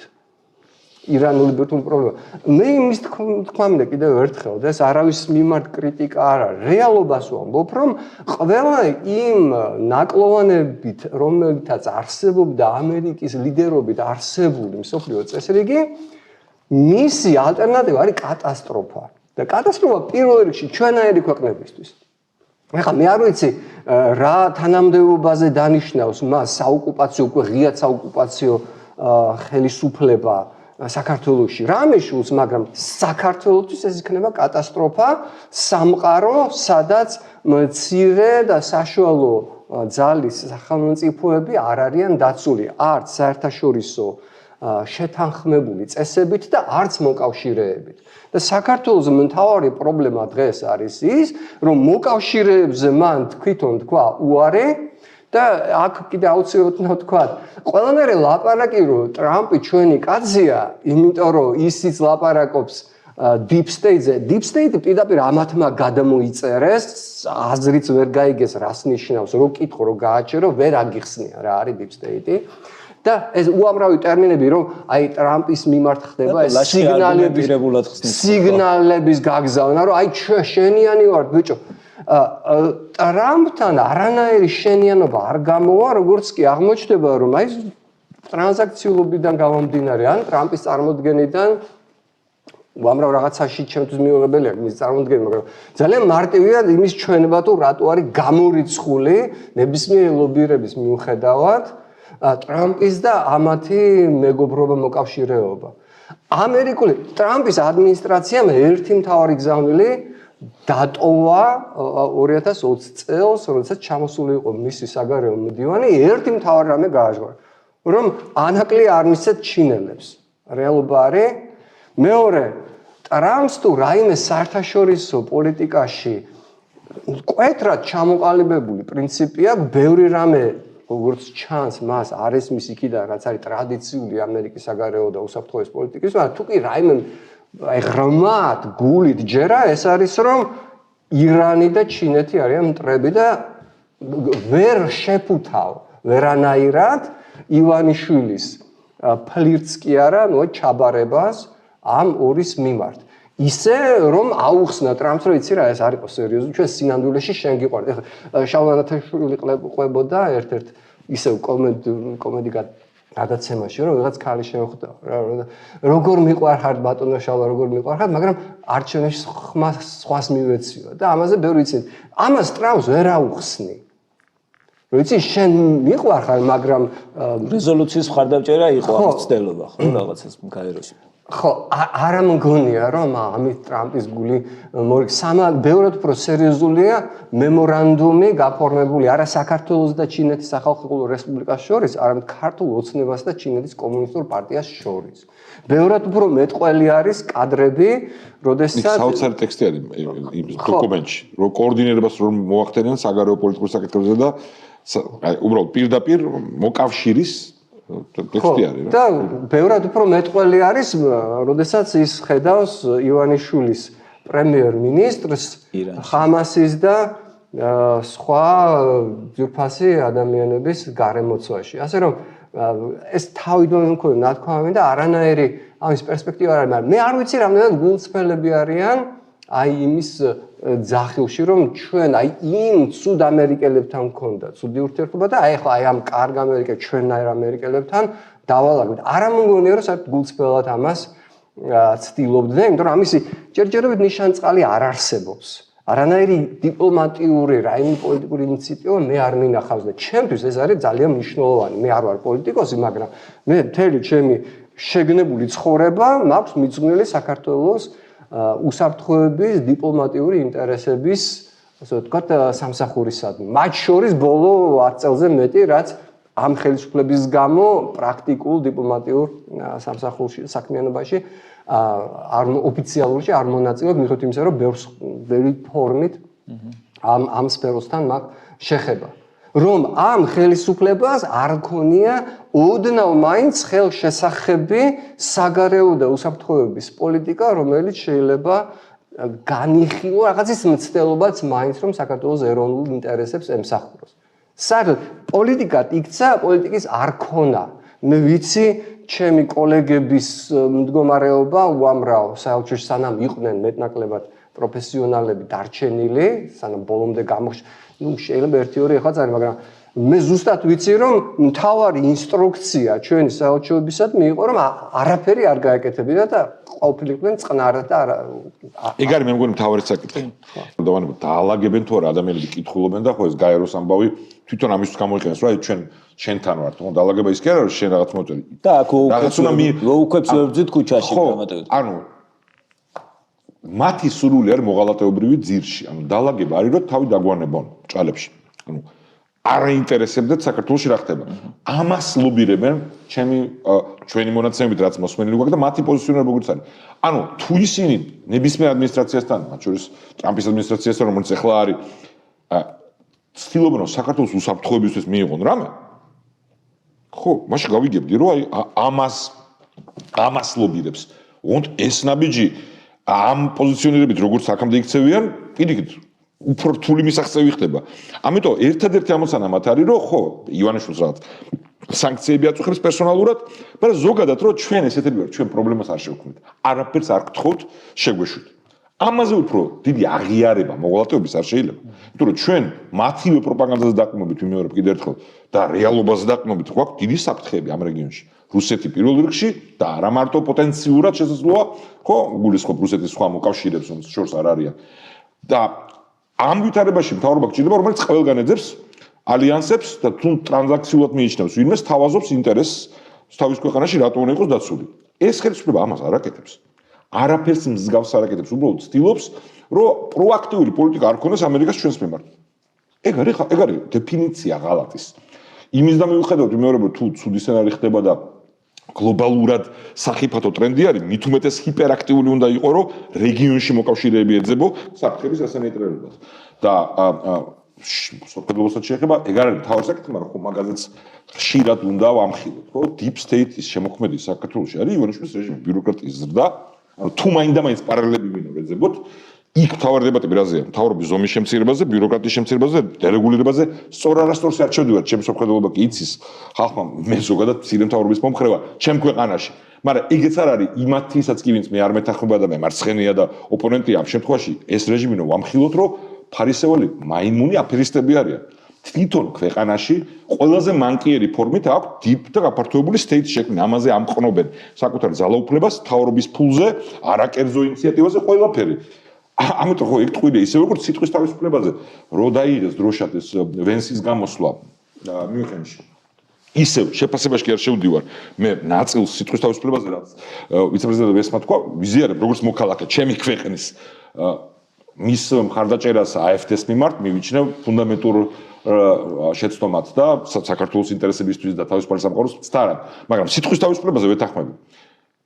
ეს რეჟიმი ამას როგორ იხედებს, როცა ზუსტად მაგ მიმართულებით ისინი არიან ზეჩარელის მომხრე სიტყვის თავისუფლების რეგულირების. ანუ სრულიად საპირისპირო არიან იმისი, რასაც ტრამპის ადმინისტრაციის ყველაზე უფრო ამ თვალსაზრისით აქტიური სპიკერი, ვიცე-პრეზიდენტი ვენსი იძახდა მიუნხენის კონფერენციაზე. ესეც უნდა უთხრათ ხალხს, მე მესმის, რომ ეს არ იქნება გადამწყვეტი საკითხი და იმ ხარისხის, როგორც არის თვითონ უსაფრთხოების და ომის თემა და შალვა რამიშვილს ამიტომ ვიხსენებს სულ, რომ ახსოვდეს ყველა ადამიანს, ვინც შეცდომაში შეყვანილიყო, რომ ამ ხალხს ჩვენი მტრის გაძლიერება უნდა, რაც ჩვენი განადგურების წინაპირობა არის. და არანაირი გონიერი სიფრთხილე არ აქვს. მაგრამ ამ საკითხებშიც ის რომ მაიმუნი აფერისტები რენ უნდა ვამხილოთ ყოველთვის. და ჩვენ არ უნდა გადავაშვათ, რა თქმა უნდა, სრულიად ლეგიტიმურია დებატები ჩვენ შორის და სულ ამ დებატების მომხრე ვარ ამ თემაზე, მაგალითად სიტყვის თავისუფლების ზღვრები სად უნდა იყოს. ხო, ჩემი შეხედულებები არის, რომ რაც შეიძლება ფართო უნდა იყოს. ვიღაცა თვლის რომ არა თავისუფლების დასაცავად ჩარევა მეტია საჭირო, რაც მე სახიფათო მგონია. ამაზე ვიკამათოთ. ოღონდ ამ ნაწილში როცა მიუნხენის კონფერენციის შეფასება იყო ლაპარაკი და მანდატს იყო განგაშის ზარი ჩვენ შორის კარგი ადამიანებისგან რომ ნახე მოკავშირეებს თავს და ეს ხა ეგ არ უნდა იყოს ჩვენთვის თავარი უნდა იყოს ის რომ ამ რეჟიმის პროპაგანდა გავანეიტრალოთ რაც ტყუილზეა დაფუძნებული ჩვენ და მეც როგორც მოქალაქეს მიმაჩნია რომ ვიცე-პრეზიდენტმა ვენსმა როცა ასე თქვა დააქვეითას გარე საფრთხე ამას არ ვიზიარებ როგორც საქართველოს მოქალაქე ჩემი ინტერესებიდან ხო როცა თქვა რომ ის საფრთხეზე თავარი სხვა არისო და აღარ ისაუბრა მაგრამ თუ სიტყვის თავისუფლებაზე მიდგა საქმე ჩვენ ამის გამოყენებით ლეგიტიმურად უნდა ვამხილოთ ეს რეჟიმი ეხლა შემოტანილი კანონმდებლობა კიდევ უფრო მეტი აბსურდული დრაკონული ჩარევისა სიტყვის თავისუფლებაში რა ის მოკავშირეები არიან შეხედულობად ესენი ამათ დაგვიანოსა რომ მოვალთო აქოც რა პოდკასტებსაც და რაღაცა ხო მაგას ვიძახი ანუ ზუსტად ის რასაც აკრიტიკებდა პრეზიდენტ ვენსი ოღონდ რა თქმა უნდა ევროპაში ეგ არ ხდება მანდატს ყოველთვის ზუსტები უნდა მიყოთ ის გამოწვევები რაც ვერაცის აზრით აქ თავისუფალ სამყაროს არის იმ სამყაროს სტანდარტებით ჩვენი სტანდარტებით არა იქაური სტანდარტებით და მეც მგონია ხო რომ ჩვენთვის მაგალითი არ უნდა იყოს ის კანონმდებლობა მაგალითად მედიის რაც არის გაერთიანებულ სამეფოში ხო შეიძლება სტანდარტები აიღო მაგრამ თვითრეგულირების მომხრე ვარ აი რაც ეხა შეცვალეს ხომ ეს ხალხი სრულიად იმის საპირისპირო საკეთებს რასაც თან შერჩევითად იღებენ ამბოლოტი ეგ ხო ეგ არის სწორედ განსხვავება ხო შერჩევითად აიღებს აბა რას იზავს აბა ეხა იმედს და პოსტების მოთხოვს დაბალანსებულ ნიუსებს თუ რა ყველას გვესმის ხო არა განსხვავებული და მასთან დაპირისპირებული აზრების შინაარსის რეგულირება უნდა. ანუ ეს ხალხი არიან და იმ დღეს ხოშოს გაიხსენეს ღარიბაშვილის ცნობილი გამოსვლა რაღაც ლიბერტარიანული იდეებით დაღუპეს ქვეყანა. ეს იგივე ხალხია, იმიტომ რომ მაშინ პოზიციონირებდნენ პირიქით. მაშინ სწორედ ამ კონიუნქტურის გამო გენდერული კვოტები შემოიღეს და სოციალისტური პარტიის წევრები იყვნენ. არც იმის კი არ ჯეროდათ. საერთოდ პირიქით სრულიად რაღაც პირველყოფილი წარმოდგენა აქვთ ქალების და კაცების თანასწორობას და შემდეგ. მაგრამ მიიღეს ეს ამბავი, რომ იმ მომენტში უგურებდნენ იმ კონიუნქტურას, რაც ეგონათ, რომ აი tick the box უნდა გააკეთო, ხო? ოღონდ სინამდვილეში ეგ კი არ ჯეროდათ, ოღონდ ეგეც მუდმივად ჩვენი მხილების საგანი უნდა იყოს მათი სულ უნდა ვახსენოთ, იმიტომ რომ მათი ნიაღვარი პროპაგანდის არის ყოვლის მომცველი. და დამყარებული ტყუილზე მართლის პატარა კომპონენტების გამოყენებით. ჩვენ გვაქვს არ გვაქვს ფუფუნება რომ ვიყოთ ისეთივე ასე ვთქვათ არაპრინციპულები და სიცრუე გამოვიყენოთ, რასაც ზოგი აკეთებს ხოლმე, რომ ჩვენც უნდა დავაბრალოთ რაღაცები.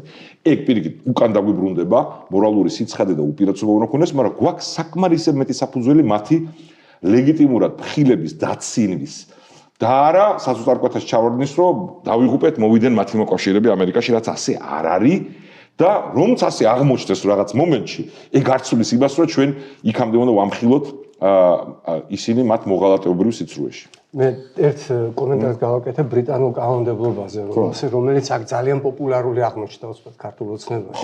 აი ნახე როგორი ხისტი კანონმდებლობა ცილის წამებაზე. ოფკომიც მოწონთ ხო ტელევიზიების. დემოკრატიული სახელმწიფოსთვის მართლა ხისტია ბრიტანული კანონი და მედიის რეგულირების ორგანიზაციასაც დებულებებში უწერია ეს რაღაცეები, რაც შეიძლება ხისტად მოგეჭოს. ოღონდ რეალობა არის სულად საპირისპირო. ვერ იპოვი ბრიტანეთში მოსამართლეს, რომელიც ამ კანონს აესე ვაშაურაზე გამოიყენებს მედიის წინააღმდეგ. ბრიტანეთში ცილის წამებაზე საქმის მოგება მედიის წინააღმდეგ, ჟურნალისტის წინააღმდეგ არის უკიდურესად რთული.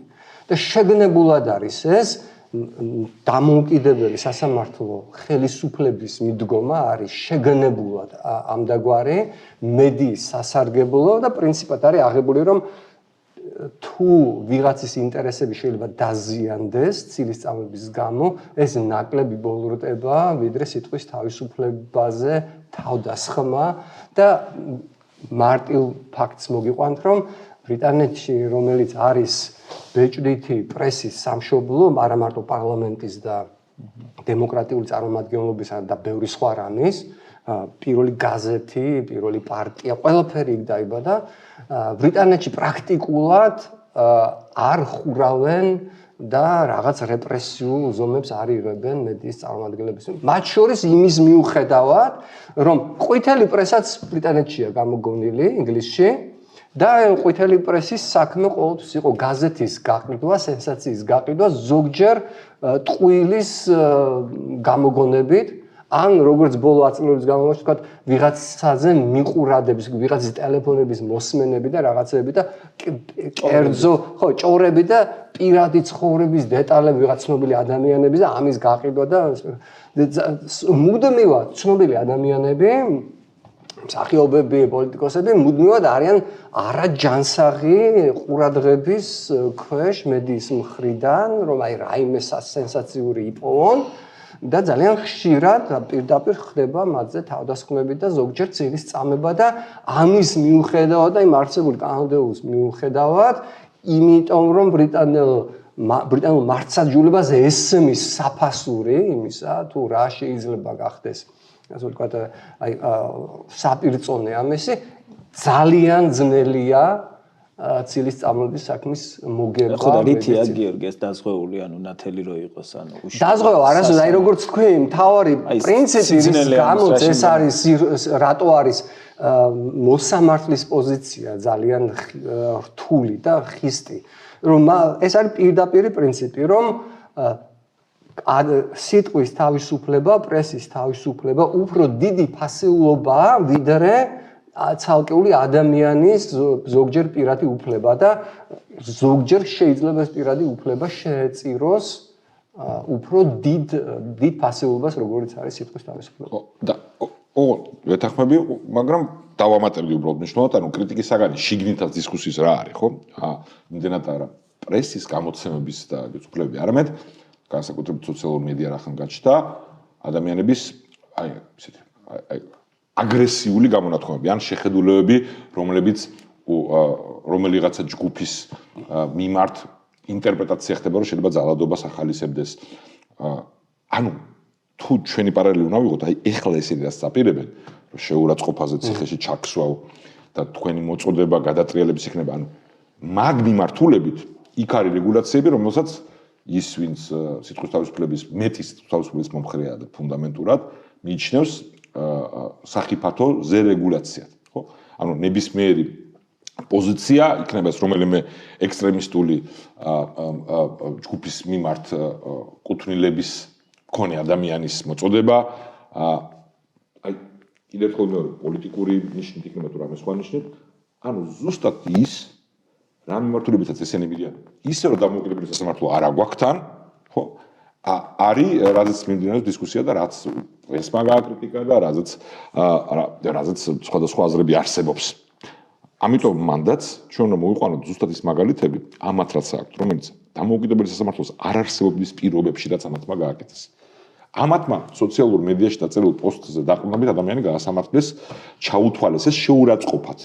ზუსტად ის რაზეც არის დისკუსია იქ საპირისპიროდ არიან ესენი პოზიციონირებულები, მით უმეტეს ჩვენი სტანდარტებით, სადაც სასამართლო არ იცავს ფუნდამენტურად, სადაც არ არსებობს შეჯიბრებითობა არც ერთ პროცესში.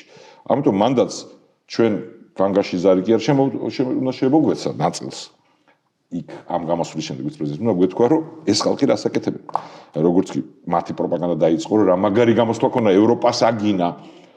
ანუ ევროპას კი არ აგინა იმ შეხედულებებს ევროპის თავისუფალ სამყაროში, რომელიც მისი აზრით პოტენციურად არის საფრთხე. და რასაც საქართველოში ივანიშვილის რეჟიმი აკეთებს დრაკონული ფორმით.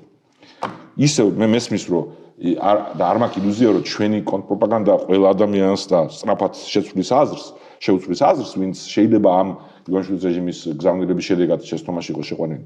მაგრამ ეგ არნიშნავს, რომ ჩვენ არ უნდა ჯიუტად, არ უნდა ველაპარაკოთ ამაზე მუდმივად, რომ ესენი არიან ფარისეველი, მხოლოდ ივანიშვილის ძალაუფლების და მათი აქედან გამომდინარე არარაობების ძალაუფლების დამცველი, ქვეყნის ღალატის ხარჯზე დამცველი პატარა აფერისტები. პატარაში არ გულისხმობ საფრთხეს, ჩვენი ქვეყნისთვის გულისხმობ ხარისხს მათი პერსონალიის. ხო, ამიტომ ამ საკითხშიც, ხო, ყველა საკითხში ესები არიან, ამიტომ ხშირად უნდა ჩამოუთვალოთ ეს ყველაფერი, ხო?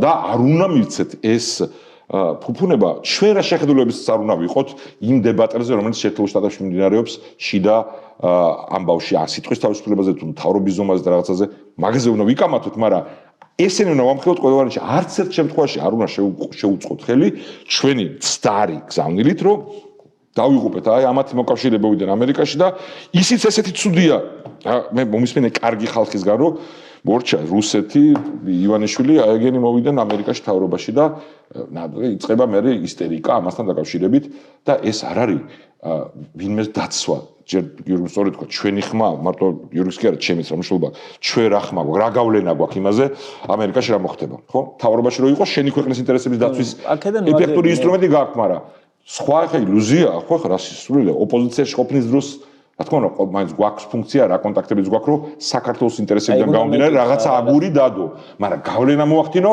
არა, ილუზია არ უნდა გქონდეს, მთავრობა სანამ არ შეცვლი, მთავრობის გარეშე გავლენის მოხდენა ასეთ სარისკოვითარებაში მით უმეტეს არის შეუძლებელი, ამიტომ არის ამ მთავრობის გამოცვლა აუცილებელი.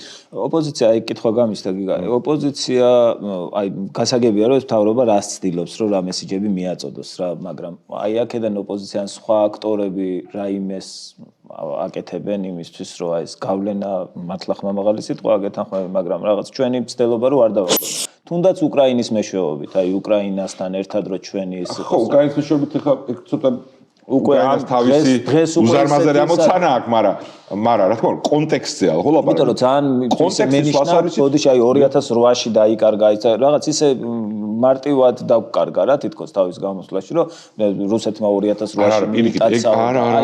მე მგონი აი ფსიქოლოგიური განწყობა როგორი. ეგ პირიქით, ეგ იყო რომ მე არა ვარ ისთვის პირობებშიც ეგ შეიძლება მოხდეს ვაკ იგულისხმებოდა რომ გაუვიდა რუსეთს, ანუ მე გადატვირთვა დაიწყო, ხო? და გადატვირთვა იყო სტატუს კოს მიღება, ხო ახალის.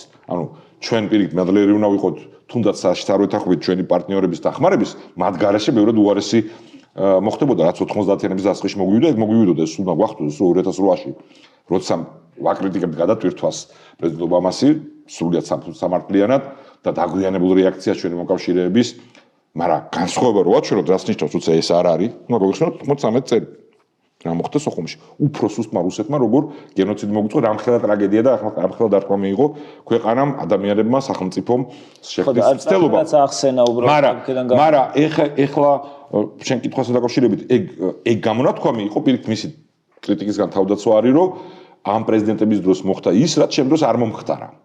და მე არ დავუშვებ პირიქით მაგაზე ჩვენი გზავნილი მთავრობა როგორც უნდა იყოს, რომ ხო, პრეზიდენტ ტრამპი ეხლაც არ დაუშვებს ამას, ისე ვიძახი ხო, კომიკურია.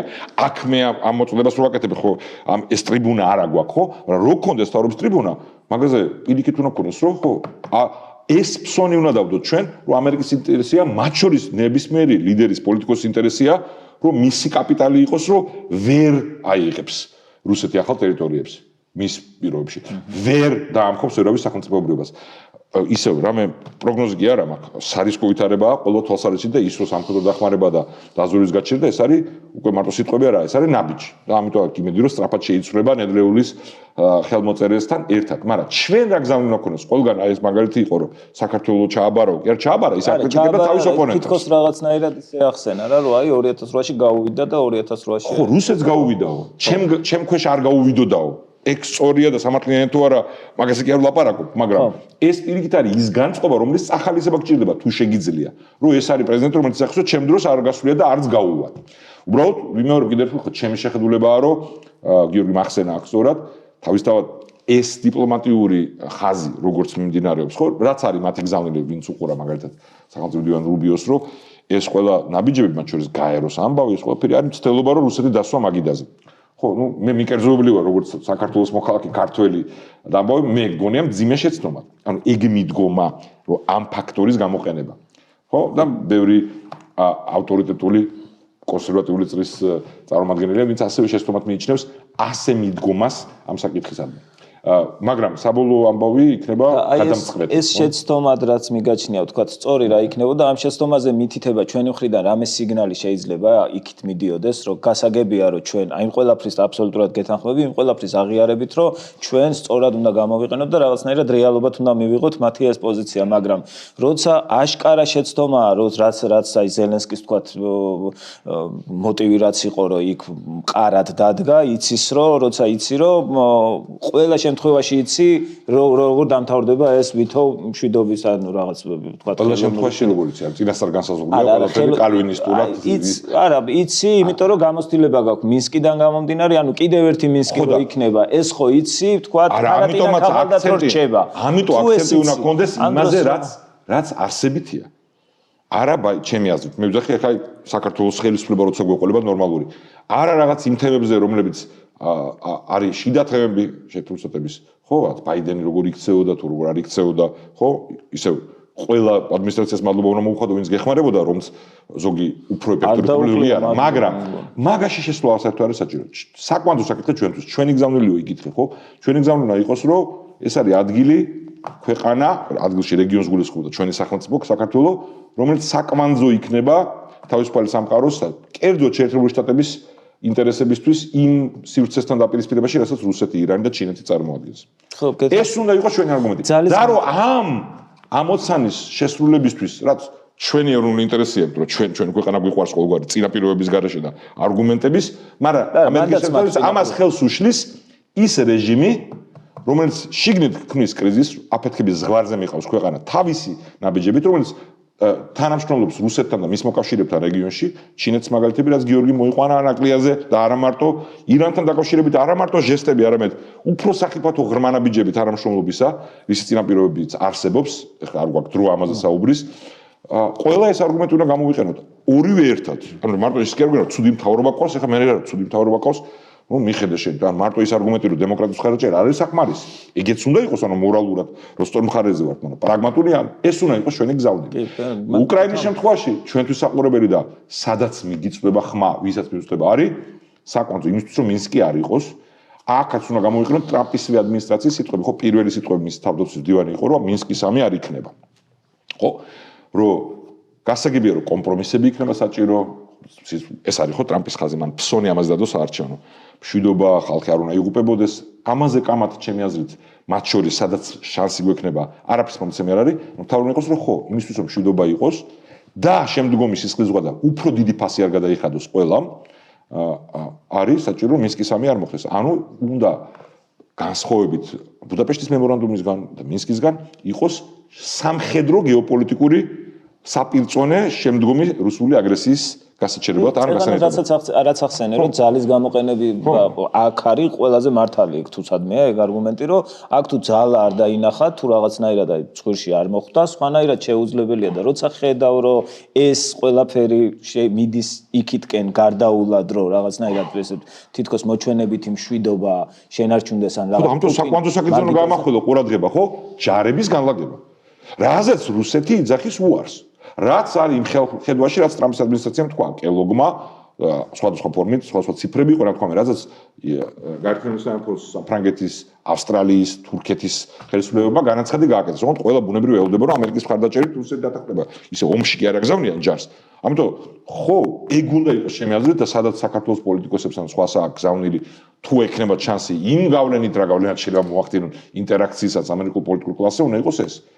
რომ ტრამპის ადმინისტრაციას რა ამოცანაც უნდა გასაგებია, ამ ამოცანის შესრულებას სჭირდება სამხედრო წინაპირობის შექმნა, რომ რუსეთი აღარ ქონდეს შესაძლებლობა, ან მიზერული ქონდეს ეს შესაძლებლობა ახალი სამხედრო აგრესიის წამოწყების უკრაინის სახელმწიფოს გასარადგურებლად.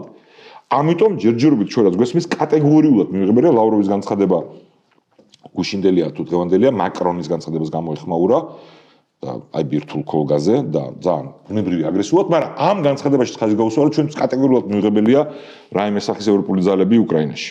ხო. ხო და ეგ უნდა იყოს დავის საგანი, ეგ უნდა იყოს დავის საგანი, არა მინერალებზე კოლონიალური გავლენის ზოლა. მე მგონი წინააღმდეგია საერთოდ ისიც არა იყო, უბრალოდ არ არის ის წერილი, რაც ზელენსკიმ გააგზავნა უკრაინის ხელისუფლებამ იყო ძალიან სწორი გზავნილებით იმ პოლიტიკური კონიუნქტურისიც რაც იყო, რაზეც მე რეაქცია იყო პრეზიდენტ ტრამპის, ხო, რომ წაიკითხა ეს წერილი და თქვა რომ წერილი იყო თუ ტვიტი წაიკითხა მან. წერილი იყო თუ უბრალოდ წერილიც მიწერა და იმიტომ რომ მანდაცობების იყო რა. არა, ციტირება იმ ტექსტის იყო. ხო და ტექსტი აი იყო საჯარო წერილი და ტვიტიც იყო და ეგ ცოტათი მიკერძოებული კომენტარი იყო, რომ აი ტვიტი გაასაღა წერილად, თქვათ ეგრე არა, წერილი იყო, ხო, მაგიტო მაგის დაზუსტება და ის წერილი იყო მე ტვიტად დადა. კი. ხო, გზავნილი, მაგას ამ მნიშვნელობა აქვს, ხო? არა, აქვს მნიშვნელობა. ტრამპა თქვა რომ აი მე წერილი გამოგზავნა და გეთახები, ვინც ამას აკრიტიკებდა, ყველა აკრიტიკებს, ხო, ჩვენც ამ მნიშვნელობა აქვს მაგას. ჩვენ ხო ფსიქოანალიზი და ისტორიული მემუარებით არ დავაკავებთ, რომ შევაფასოთ ამერიკის ინსტიტუტის პრეზიდენტი, რომ დაუბერდებით და სამშვიდობოს ვიქნებით თავისუფლებას, მე რა ვქნათ ეგ. ეხლა ჩვენ ვიმსჯელოთ სად შანსი გვაქვს ჩვენი გზავნილების სწორი და არასწორი რა უნდა იყოს ქვეყნის შიგნით ამ მავნებლების პროპაგანდის გასანათებლებლად და ქვეყნის გარეთ სადაც მიგვიწვდება ხმა სანამ ხელისუფლება არ ყავს ჩვენი აგურის დასადებად მომავლისთვის ამ ადმინისტრაციის პირობებში ტრამპის ადმინისტრაციის პირობებში ან მისი გამგრძელებელი თუ მით უმეტეს ეს განწყობილებები ღრმავდება რაც ჩვენზე არა დამოკიდებული კონსერვატიულ ფლანგზე შემდეგი პრეზიდენტი ვინ იქნება თუ ვიცე-პრეზიდენტი არის ყველგან იმ ინვესტიციის ჩადება რაც ჩვენ საფრთხებს შეამცირებს კი აბსოლუტურად ერთ აზრზე ვართ ხო უბრალოდ აი განსხვავება ალბათ ის არის რომ ეს თითქოს რაღაცნაირად მეჩვენებოდა რომ ეს ხდებოდა იმ ხარჯზე და ეს პიროვნული შეფასებაა და შეიძლება ეს მართლა არ იყოს რაღაც ესეთ განხილვისაგან მაგრამ იმის ხარჯზე რომ რაღაც ტრამპის რაღაც მაგარი ბიჭობა თითქოს უნდა მომხდარიყო რაღაც ფარატინა იმის აი მოდი თქვათ ეგრე იყოს დაუშვოთ მე განსხვავებული აზრია მე მგონია რომ სტატიკური არ არის ვითარება და კამათია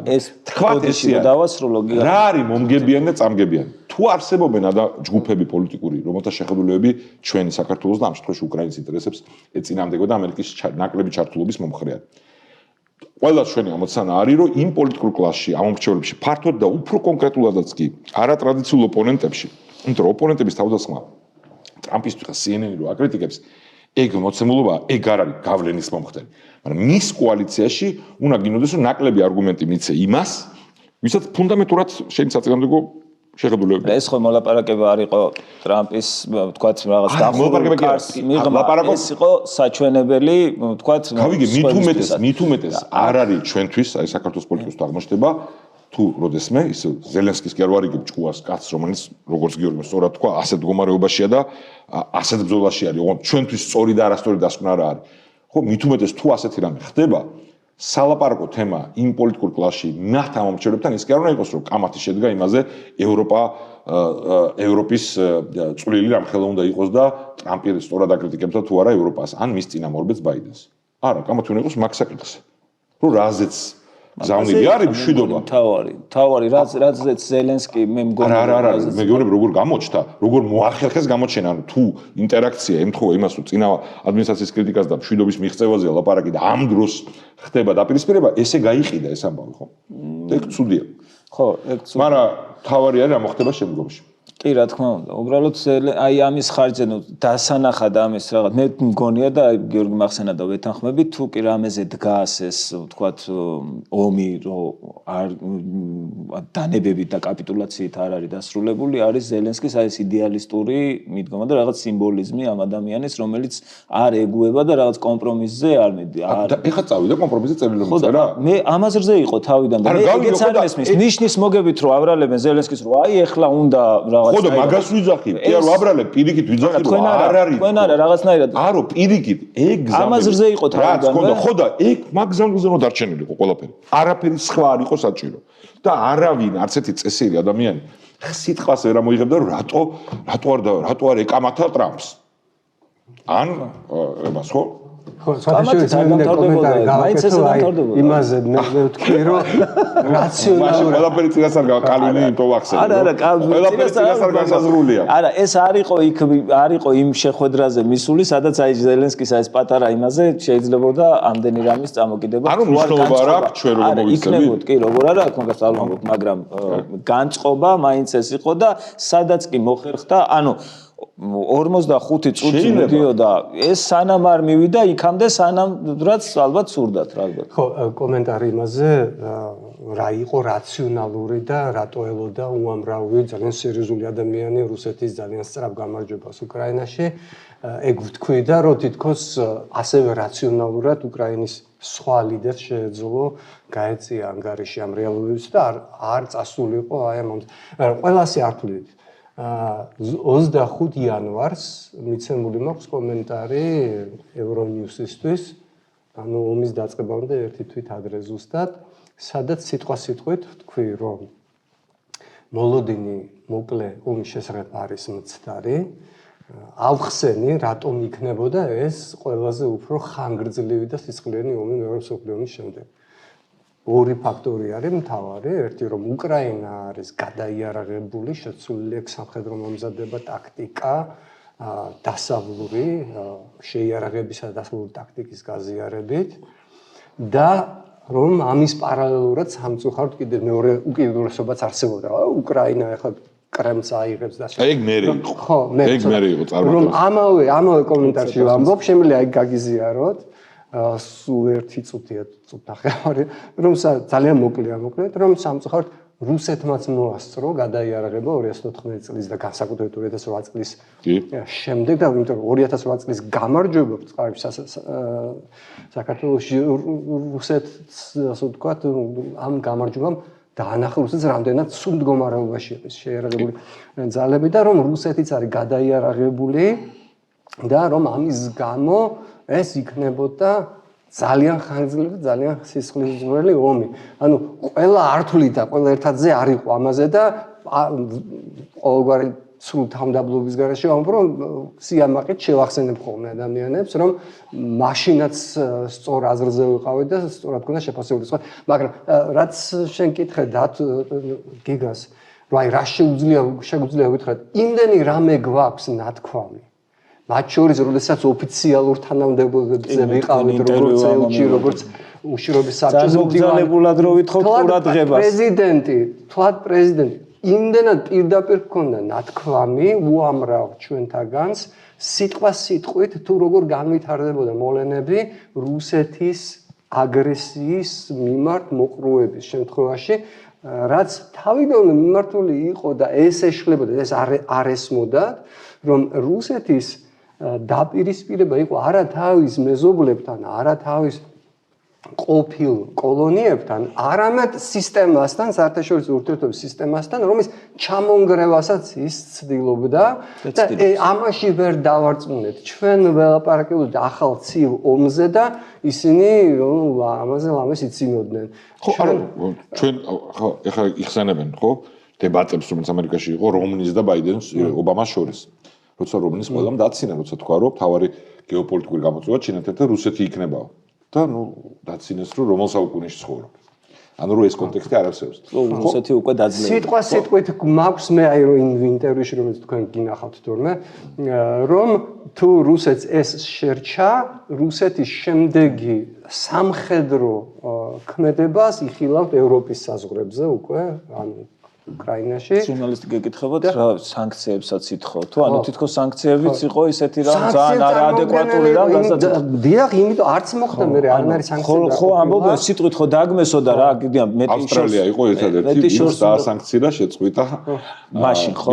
კი, ერთადერთი ქვეყანა, რომელმაც ფორმალური შედეგები დააყენა ვაჭრობაში და ბიუჯეტში ყველაფერი იმაზე, რაც მე იწვნის, რომ ეს არის ახალი ცივი ომი, ანუ როდესაც რუსეთი თქვენ ფასეულობებს, თქვენს უსაფრთხოებას, თქვენს სისტემას უპირისპირდება და არა მარტო ჩვენ.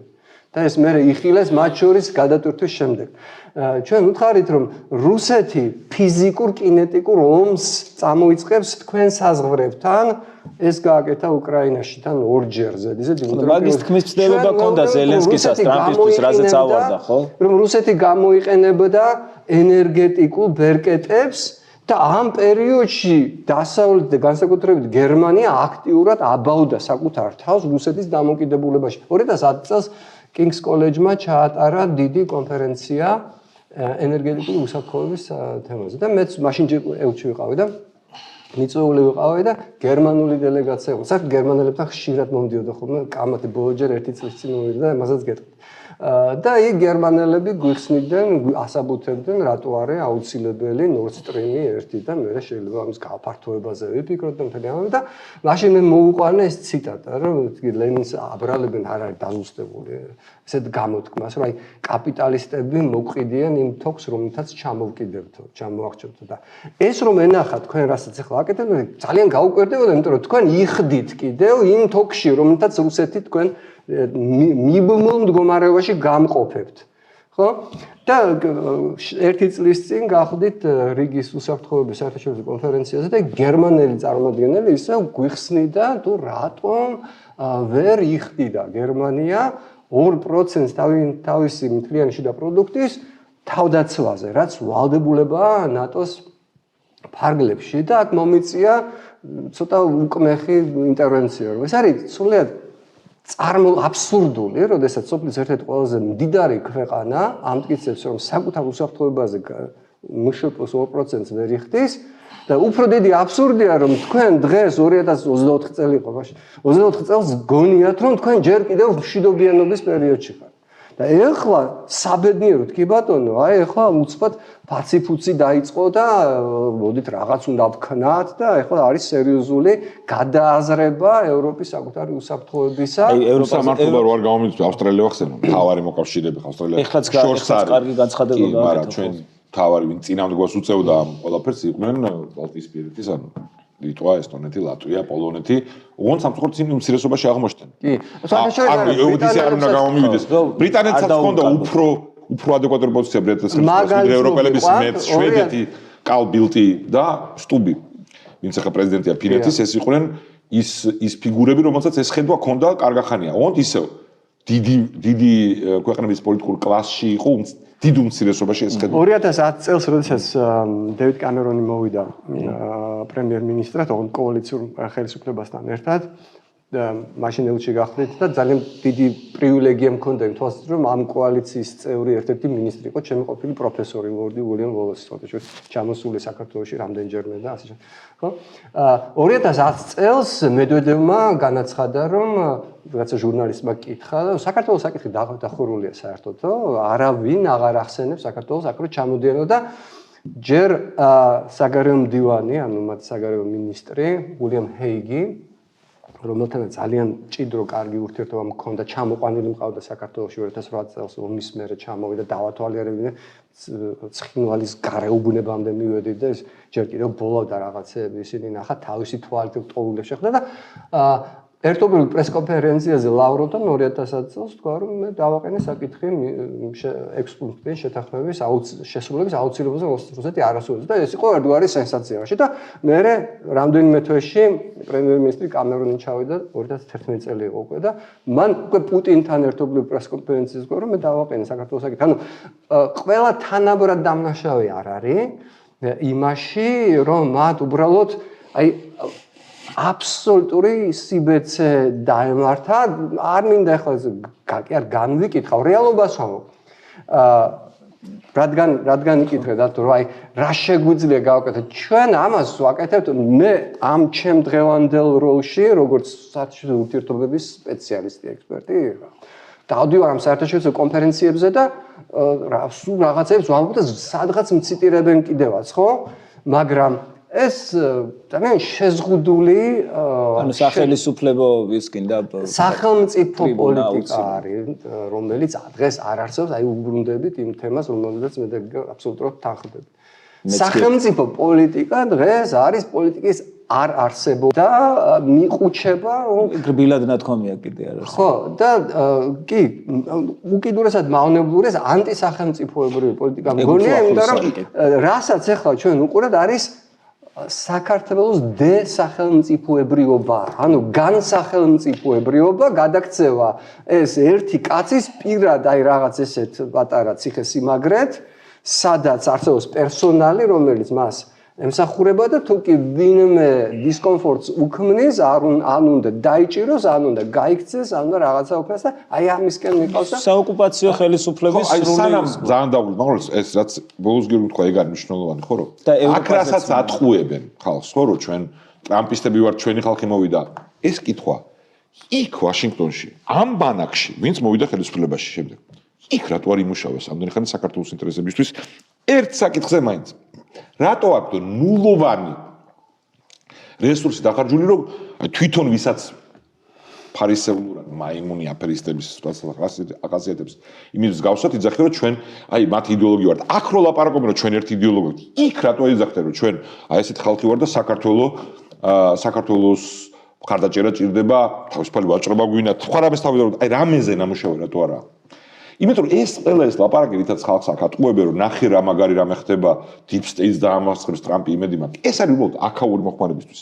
მეტი კი არაფერი, ანუ ნულოვანი გარჯა დახარჯული წლების განმავლობაში რომელიმე პოლიტიკურ ბანაკში საქართველოს ეროვნული ინტერესების წინ სასაწევად და ეხლა მათ შორის კონსერვატულ ფრთაში. ანუ აი მათი გზამილი რაც არის საფრთხეა და ხო ხედავ სოფლიო ნაწილდება და რაღაც აი რუსეთის დარჩება რასაც გვაგუებენ ხო სახელმწიფოზე უარის თქმას იდეის გადაყლაპვას ცდილობს ეს პროტესტიც ხო აფეთქდა იმ განცხადების მერე რომელიც ხალხმა აღიქვა სწორად უბრალოდ მხოლოდ ევროკავშირთან გაჩერებად კი არა რაც თავისთავად ამბავია არა უფრო დიდ რამეთ რომ არჩევნების მერე გეუბნები რომ არც ამბიცია ჩვენ ვიქნებით რუსეთის იმის ქვეშ და აი ეგრე უნდა ვიყოთ ამაზეა რეაქცია რომ ქვეყანა აღარ დამოუკიდებელი აღარ უნდა იყოს იქ ეს ვითარება რო აქვს რომ დიდი საფრთხეები გვაქვს მით უმეტეს უნდა ემუშაოთ ხო კონსერვატიულ პოლიტიკურ წრეებთან რომ თუ ცუდი გაგებით ვაჭრობა შედგება შენ მეტი მხარდაჭერა გქონდეს ხო ამაში შენმა მოწინააღმდეგე მიცოდეს რომ მეტი პრობლემა იქნება თუ თავს გესხმის და უფრო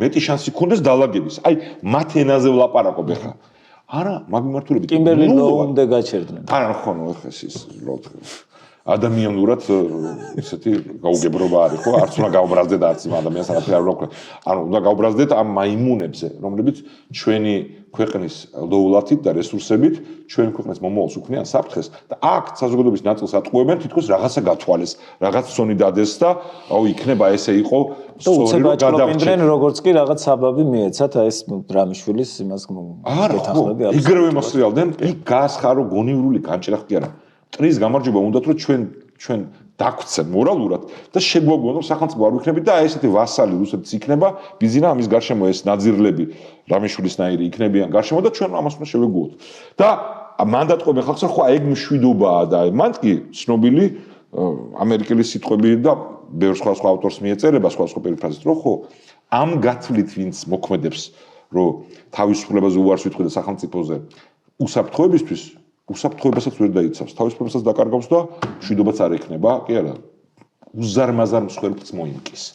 და ჩვენ არ უნდა აღმოჩნდეთ მაგ მდგომარეობაში ამათი ფასი არ უნდა გადაიხადოს თაობებმა მსხვერპლით და ამიტომ უნდა შევცვალოთ ეს რეჟიმი. გეთანხმები აბსოლუტურად. მე მგონი ამ ოპტიმისტურ ნოტაზე ჯობია აი ფრაზა იყო დასამთავრებლად, მაგრამ ევროპაზე მაინც მინდა რომ ორი სიტყვა თქვათ და არა იმ დათქმით, რა თქმა უნდა, რომ ევროპა ძლიერდება ამერიკის რაღაცა იმის თამაშიდან გასვლის ხარჯზე. მე მგონი თვითონ ევროპელი ლიდერებიც ამას პირველ რიგში ამბობენ, რომ რაც გამოცოცხლება სწორედ იმას ნიშნავს, რომ ამერიკა უფრო რაღაც ძლიერ პარტნიორთან ერთად შემდეგ რაღაც ჩაერთოს, მაგრამ რას ნიშნავს აი ეს ევროპა და აი წეღან რაც ახსენეთ 2008 წელში რომ მიუხედავად იმისა რომ რამოდენიმე ევროპული ქვეყანა იყო ძალიან მკაფიოდ რაღაც საღაზრზე, მაინც დიდი მოთამაშეების პასიურობა გადაწონა სურათი რა და დღეს ეს სურათი შეცვლილია.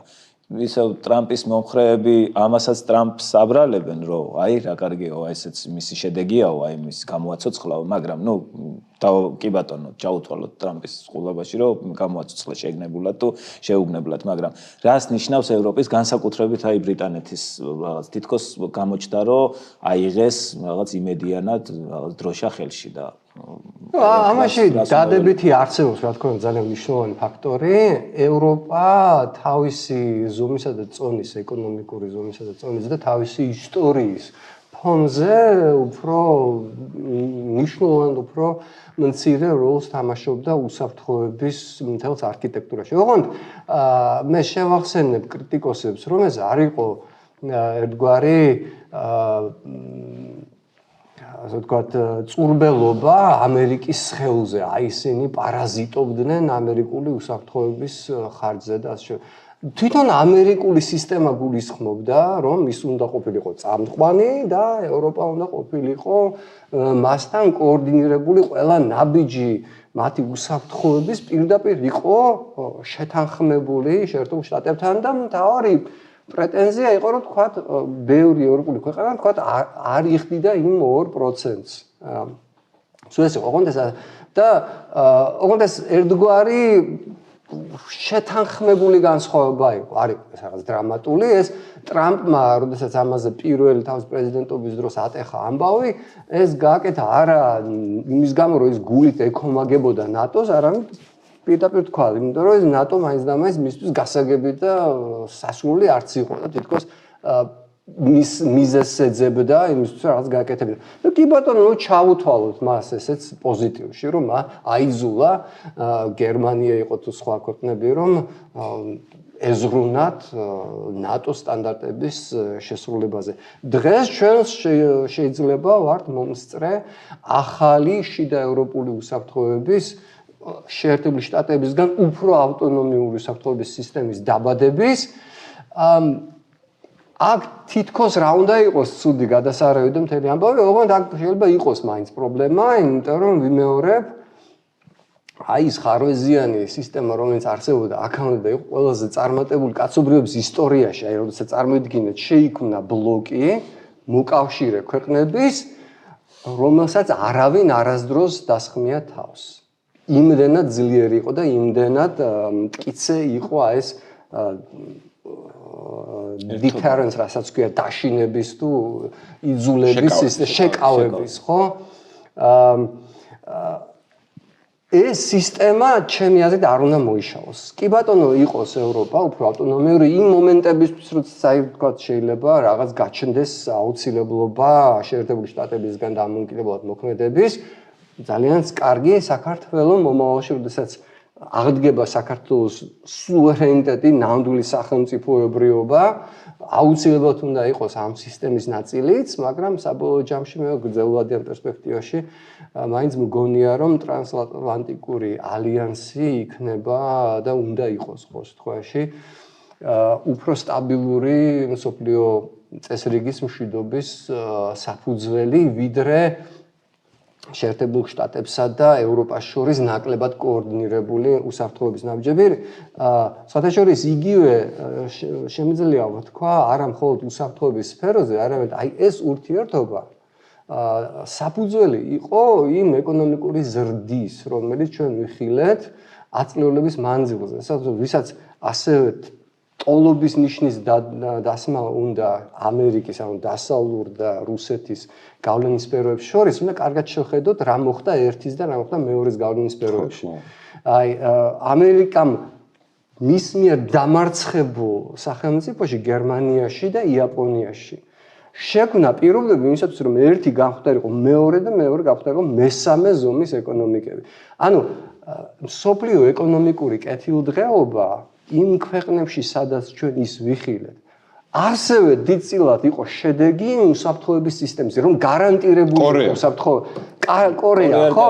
ყველაზე მაგალითი, ყველაზე კარგი მაგალითი, რადიკალური მაგალითია კი. ხო, ყველაზე კარგი მაგალითი, მაგრამ შედეგი ეს არ თავისთავად მარტო პოლიტიკური სისტემის ექსპორტით არ მომხდარა, ეს იყო უსაფრთხოების სისტემა, რომელიც ეკონომიკას აძლევდა ინვესტიციებს, აძლევდა გარანტიას სტაბილურობისა და ამ სტაბილურობის გარეშე ეკონომიკური კეთილდღეობაც არ არსებობს.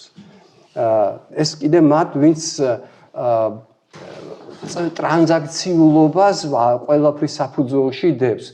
არ არის ესე მარტივად, რომ ხას უსვო კიდევ ერთხელ, რომ აი შეერთებულმა შტატებმა გაიღო რაღაცა მოწყალება სხვებზე და ისინი აშენდნენ, გამდიდრდნენ და ამერიკას რა, ამერიკის კეთილდღეობა იყო აი ამ საერთო კეთილდღეობის ნაწილი, რომელიც ეფუძნებოდა გარანტირებულ სტაბილურობას და ამერიკული დოლარის მსოფლიო ვალუტად გადაქცევა, ამერიკული ეკონომიკა რომ არის მსოფლიო ეკონომიკის თითქმის მეოთხედზე მეტი ბევრად და რომ ამდენი წლის განმავლობაში რამდენჯერ იყო ლაპარაკი, აი ახლა იაპონია გადაასწრებს, ახლა ჩინეთს უნდა გადაასწროს, ვერ გადაასწრო.